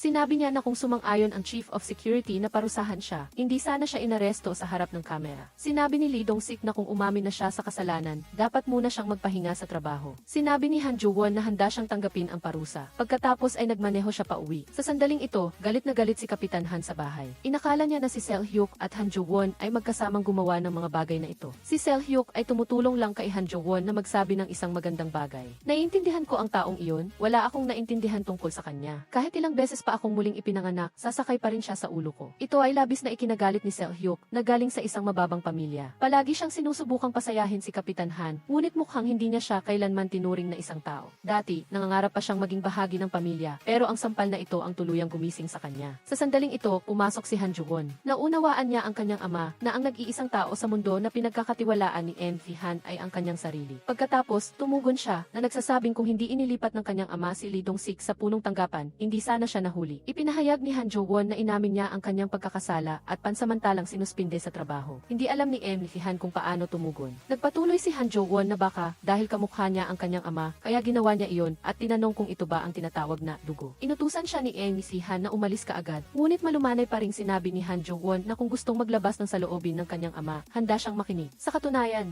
hindi pa rin tumitigil si Han Jo-won sa paghahanap ng mas maraming kapakipakinabang na impormasyon. Sa kabila ng pagpapaalis sa kanya ng kanyang ama, mayroon itong kaunting pagdaramdam dahil sa huli, siya pa rin ang kanyang laman at dugo. Samantala, nagkita sina Park Jeong-jae at Yoo Jae upang makipagkita kay Lee Chang-jin. Kinuwestiyon ni Yoo Jae si Lee Chang-jin tungkol sa dahilan ng pakikipagkita niya kay Enfi Han ng mag-isa na itinanggi naman ni Lee Chang-jin. Inakala ni Yoo Jae na siya ang nanakit sa may-ari ng supermarket. Binago ni Lee Chang-jin ang usapan na sinasabing ang isang tao ay dapat marunong magpasalamat at kung hindi niya inasikaso ang bangkay ni Yoon-jeon, matagal nang nasa malaking gulo ang mag-ina. Napangiti si Park Jeong-jae. Kaya pala, sa gabi ng pangyayari, matapos umalis ni Lee Dong-sik sakay ng kotse ng kanyang ina, inilagay ni Lee Chang-jin ang bangkay sa kanyang sariling kotse. Ngunit habang nagmamaneho siya, ang kotse ni Lee Dong-sik, ang bangkay ay kinuha ng may-ari ng supermarket na nagkukubli malapit doon. Kaya lumitaw ang bangkay sa dingding ng basement. Dahil dito, tinulungan ni Lee Chang-jin ang may-ari ng supermarket na wakasan ang kanyang buhay. Unti-unting luminaw ang buong pangyayari. May naramdamang mali si Lee Chang-jin. Mabilis siyang sumugod upang kunin ang telepono ni Lee Dong-sik. Tunay nga, sa kabilang linya ay si Lee Dong-sik. Hindi inaasahan ni Yoo Jae na ang sarili niyang anak ang pagtaksil sa kanya. Kinuha ni Lee Chang-jin ang telepono at kinausap si Lee Dong-sik. Sinabi ni Lee Dong-sik na lumipat na siya ng unit at sa pagkakataong ito, si Oh Jae-hwa ang mag-imbestiga sa kanya. Pagkatapos niyang magsalita, narinig sa malayo ang tunog ng sirena ng kotse. Galit na nagtanong si Lee Chang-jin. Magkasama ba sila sa isang reunion ngayon? Sinabi ni Park Jeong-jae na kung mayroon siyang sasabihin, sa istasyon ng pulis na lang. Dinala ni Oh Jae-hwa si Lee Chang-jin. Sa interrogation room, hindi binanggit ni Oh Jae-hwa ang audio recording, ngunit tinanong siya tungkol sa Myungjin Company, ang kumpanya ng biyenan ni Eun Han. Naalala rin ni Lee Chang-jin ang hapunan noon. Nahulaan din ni Lee Dong-sik na magkakilala na ang tatlo 25 taon na ang nakakaraan. Sa sandaling iyon, pumasok si Director Jung. Dahil ito ay isang iligal na interogasyon, pinalayan niya si Lee Chang-jin. Sa labasan, nakasalubong ng dalawa si Han Joo-won. Si Han Joo-won pala ang nagulat tungkol dito kay Director Jung. Bagamat hindi niya alam kung bakit, alam ni Lee Dong-sik na may sarili siyang plano. Ipinasakay ni Director Jung si Lee Chang-jin sa kotse. At malabo niyang sinabi na siya ang nagpadala ng email at tatawagan siya kapag kailangan. Galit na galit si Lee Chang-jin. Sa sandaling ito, nag-text si Lee Han upang makipagkita sa lugar kung saan na-aksidente si Lee Jeon. Hindi na nag-isip pa si Lee Chang-jin at sumakay sa kotse. Sa daan, tumawag si Lee Han. Nang malaman niyang iniligtas ng kanyang anak si Lee Chang-jin, lubos siyang nasiyahan.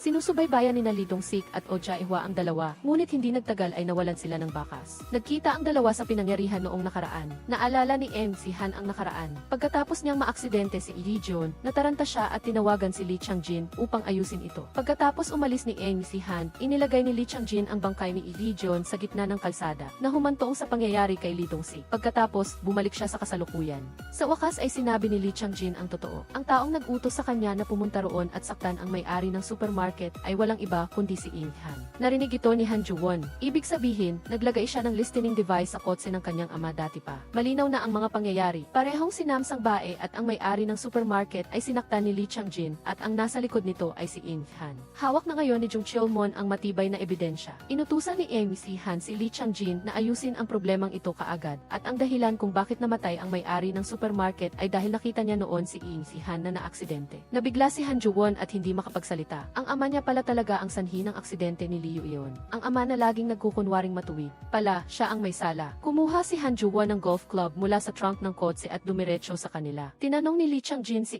Han, kung nalaman ng iyong anak ang lahat ng katotohanan, sasaktan mo rin ba siya? Galit na tinanong ni si Han kung bakit binanggit ni Lee Chang-jin si Han Joo-won. Ipinaliwanag ni Lee Chang-jin na kailangan niyang malaman kung gaano siya determinado. Sa ngayon, lubos na kumpiyansa si Han dahil malapit na siyang maging pinuno ng pulisya ng South Korea. Nakikinig si Han Joo-won sa ulan sa lahat ng ito. Naalala ni Lee Chang-jin ang sinabi ng may-ari ng supermarket na si Yoo Jae ay may hawak pa ring lihim bukod sa autopsy report. Humingi siya ng tulong kay Han na alamin ito pagkatapos ay bumaba ng kotse. Pumunta si Han Joo-won sa bahay ni Lee Dong-sik. Pinakinggan niya si Lee Dong-sik sa kanilang pag-uusap at nangakong dadalhin sila sa hustisya. Ipinahayag niyang maglalagay siya ng patibong, magsisilbing pain, at magiging halimaw upang mahuli si Han Ki-hwan para bumagsak ito mula sa tuktok ng kanyang buhay patungo sa impyerno. Ang determinasyon ni Han Joo-won ay talagang katulad ng sa kanyang ama. Pagkatapos magsalita, lumuhod siya. Bagamat galit na galit si Lee Dong-sik, hindi niya alam kung ano pa ang sasabihin. Kumalma si Han Joo-won at umuwi. Direkta niyang pinakinggan sa kanyang ama ang recording. Nagulat si Han. Hindi niya inasahang babalikan siya ng sarili niyang anak. Tinanong ni si Han Joo-won kung ano ang layunin nito. Sumagot si Han Joo-won na para maging komisyoner ang kanyang ama. Nagulat si Han at nagtanong kung balak siyang ibagsak ng kanyang anak. Sinabi ni Han Joo-won na siya si Han Joo-won, anak ng kanyang ama, at ang posisyon ng police commissioner ay magiging sa kanya rin sa huli. Kaya dapat maging commissioner ang kanyang ama ngayon at tutulungan niya ito. Naisip ni si Han na ito na talaga ang kanyang anak. Nagsimula silang magtulungan. Hiniling ni Han Joo-won sa kanyang ama na ilipat siya sa pangkalahatang unit ng pagsisiyasat upang matulungan siyang alisin ang mga kalaban. Samantala, nag-text si Jung Cheol-mon kay Lee Chang-jin at hiniling na magkita sila. Galit na galit si Lee Chang-jin. Nagmaneho siya papunta sa tagpuan, bit-bit ang golf club. Pinuri ni Lee Dong-sik ang pag-swing na nagpapakita na naghihintay na siya roon. Hiniling niya kay Lee Chang-jin na sumama sa kanya, ngunit sinabi ni Lee Chang-jin na wala siyang oras. Nang sandaling iyon, dumating si Jung-gu sakay ng kotse at inimbitahan si Lee Chang-jin sa headquarters sa Seoul. Nang tanungin ni Lee Chang-jin kung bakit, sinabi ni Jung-gu na hindi siya maaaring magsalita ng walang batayan. Kaya, dinala si Lee Chang-jin sa headquarters para sa interogasyon. Tinanong ni Lee Dong-sik kung nasaan siya noong gabi na nagpakamatay ang may-ari ng supermarket. Sinabi ni Lee Chang-jin na nasa bahay siya. Pagkatapos Pagkatapos ay binalingan ang atensyon kay Han at kinuwento ang tungkol sa hapunan ng 25 taon na ang nakakaraan, ilang oras bago maaksidente si Lee Yeon. Kapag nababanggit ang kanyang ama, kailangang magpakita si Han Ju-won ng tensyon. Ngunit nagbago si Lee Chang-jin ng direksyon na sinasabing inihatid niya si Han pauwi. Ngunit si Yoo Jae-hee ay tila na aksidente sa kotse noong gabing iyon. Sa totoo lang, alam ng dalawa ang mga detalyeng ito. Kailangan lang tingnan kung paano sila umarte. Pagkatapos umalis ni Lee Chang-jin, nagsimula ang dalawa na talakayin ang plano. Ayon kay Lee Chang-jin, tila nagpasya sila ni Han na iwanan si Yoo Jae-hee. Tinawagan ni Lee Dong-sik si Lee Dong-sik dahil sinabi ni Lee Chang-jin na dinala si Lee Dong-sik sa mental hospital. Tinawagan din ni Han Ju-won si Oh Jae-hoon at hiniling na alamin kung nasaan si Lee Dong-sik. Samantala, naisip ng dalawa si Jung Chil-mon. Kung wala si Lee Dong-sik sa umaga, nasa panganib na sana siya. Nagmadali ang lahat papunta sa opisina ni Jung Chil-mon. Nang lumabas siya, masaya siyang sinabi na inilipat siya ng ama ni Han Ju-won pabalik sa intelligence unit ng headquarters. Pagkatapos hatid si Jung Chil-mon, naubos ang baterya ng telepono ni Han Ju-won. Ginagamit ang telepono ni Lee Dong-sik, tinawagan niya si Oh Jae-hoon at nalaman niyang nasa Hope Nursing Home si Lee Dong-sik. Sa sandaling ito, hinihintay ni Han ang tawag mula sa tanggapan ng gobyerno. Nangako siyang maglilingkod sa bansa ng buong puso at nagpasalamat siya. Matagumpay na naabot ni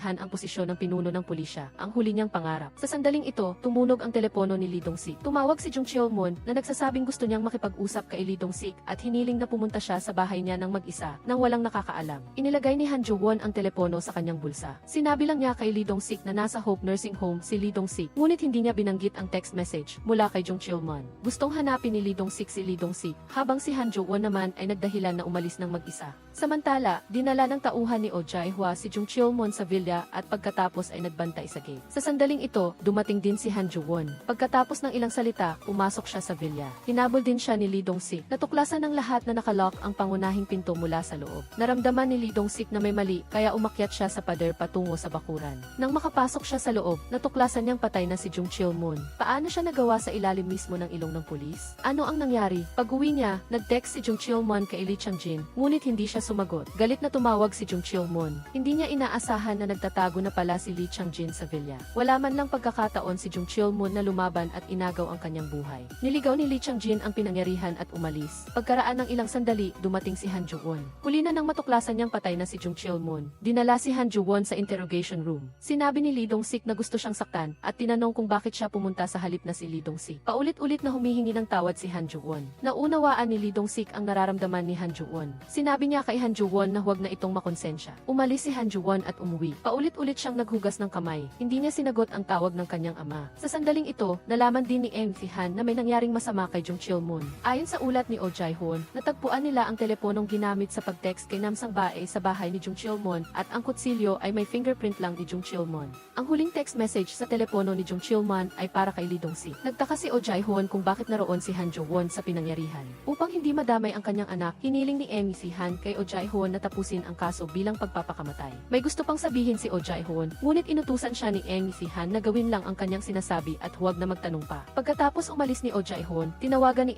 Han si Lee Chang-jin at sinabihan itong magtago muna. Ngunit sinabi ni Lee Chang-jin na inilagay na niya ang lahat ng kanyang ari-arian sa proyektong pagpapaunlad ng Muju. Habang nag-aalangan, dumating si Oh Jae-hwa kasama ang kanyang mga tauhan. Sa pagkakataong ito, nagpasya siyang siya mismo ang mag-interogasyon kay Lee Chang-jin. Sa panahon na nangyari ang aksidente ni Jung Chil-mon, hindi mapatunayan ni Lee Chang-jin na wala siya sa pinangyarihan. At noong nakaraang araw, nakatanggap din siya ng text message mula kay Jung Chil-mon. Ipinaliwanag ni Lee Chang-jin na nag-usap sila upang mangisda, ngunit na-picturean na ito ni Lee Dong-sik dati pa. Samantala, dinala din ni Lee Dong-sik ang video na ito upang kausapin si Yoo Jae. Binalaan niya ito na maginat dahil si Jung Chil-mon na ang sumunod at ang susunod ay maaaring siya o ang kanyang anak. Pagkaalis ni Lee Dong-sik, agad na nakipag-ugnayan si Yoo Jae sa kanyang tauhan upang ilipat si Lee Dong-sik. Ngunit sa sandaling ito, inilabas na ni Han Ju-won si Lee Dong-sik. Pagkatapos magmaneho sa isang ligtas na lugar, umalis na si Lee Chang-jin. Hindi gustong arestuhin ni Han Ju-won si Lee Dong-sik, umaasa siyang kusang loob itong magsusumbong. Ngunit ang huling 25 taon ng pag-amin ay karapat-dapat pa ring patawarin. Hindi rin nalampasan ni Park Jeong-jae ang psikolohikal na hadlang na ito. Hiniling niya kay Han Ju-won na arestuhin siya. Pagkatapos, Hinanap ni Han Joo-won si Oh Jae-hoon upang humingi ng warrant of arrest. Gusto niyang arestuhin sina Yoo Jae at Park Jeong-jae. Sinabi ni Oh Jae-hoon na dapat ipaalam kay Han ang tungkol dito. Sinabi ni Han Joo-won na hindi siya alagad ni Han. Isa siyang piskal at pinayuhan niya si Oh Jae-hoon na bitawan na ang bulok na lifeline. Pinayuhan niya si Oh Jae-hoon na bitawan ang bulok na tali. Tumango si Oh Jae-hoon. Sa kabilang banda, bitbit ni Lee Dong-sik ang isang pamalo upang hanapin si Lee Chang-jin at gusto niyang personal na harapin ang taong nanakit kay Nam Sang-bae. Nang akmang gagawin na niya ito, dumating si Han Joo-won sa tamang oras. Inabot niya kay Lee Dong-sik ang warrant of arrest para kay Yoo Jae. Si Lee Chang-jin ay halatang nataranta. Nang akmang magpapaliwanag siya, sinabi ni Han Joo-won na huwag siyang magmadali, magkakaroon siya ng pagkakataong magpaliwanag. Ininterrogate ni Lee Dong-sik si Yoo Jae, habang si Han Joo-won naman ang nag-interrogate kay Lee Chang-jin. Umamin si Lieutenant Han na ibinigay niya kay Yoo Jae ang autopsy report, ngunit walang reaksyon sa mukha ni Yoo Jae. Patuloy niyang ginamit ang kanyang karapatan na manahimik. Gayunpaman, nang banggitin ni Lee Dong-sik si Park Jeong-jae, umiyak si Yoo Jae. Sinabi ni Lee Dong-sik na may pinapakiusap si Park Jeong-jae na itanong sa kanya. Humingi siya ng paumanhin kay Yoo Jae at tinanong kung maaari siyang tulungan ito. Sa pagkakataong ito, kailangang sabihin niya ang katotohanan. Sina Nam Sang-bae at ang may-ari ng supermarket ba ay namatay dahil kay Park Jeong-jae? Maaari bang tanungin ni Lee Dong-sik ang kanyang ina? Kung totoo iyon, tatapusin niya ang kanyang buhay. Ito ang nagtulak kay Yoo Jae upang tuluyang bumagsak ang kanyang moral. Inamin niya ang lahat ng kanyang ginawa. Natanggap din ni Han Joo-won ang balita na umamin si Yoo Jae. Naghanda siyang humingi ng warrant of arrest para kay Lee Chang-jin, ngunit hindi naniniwala si Lee Chang-jin na aprobahan ito ng kanyang mga nakatataas. Samantala, nakatanggap ng balita si Lieutenant Han mula sa intelligence unit na pinirmahan na ni Oh Jae-hoon ang warrant. Tinawagan niya si Oh Jae-hoon, ngunit sinabi ni Oh Jae-hoon na abala siya at walang oras para makipagkita. Talagang sinunod niya ang payo ni Han Joo-won na bitawan ang bulok na lifeline. Sa pagkakataong ito, nakahinga na si Oh Jae-hoon ng maluwag. Nagsimula na ring gamitin ni Han Joo-won ang kanyang diskarte sa pag-provoke.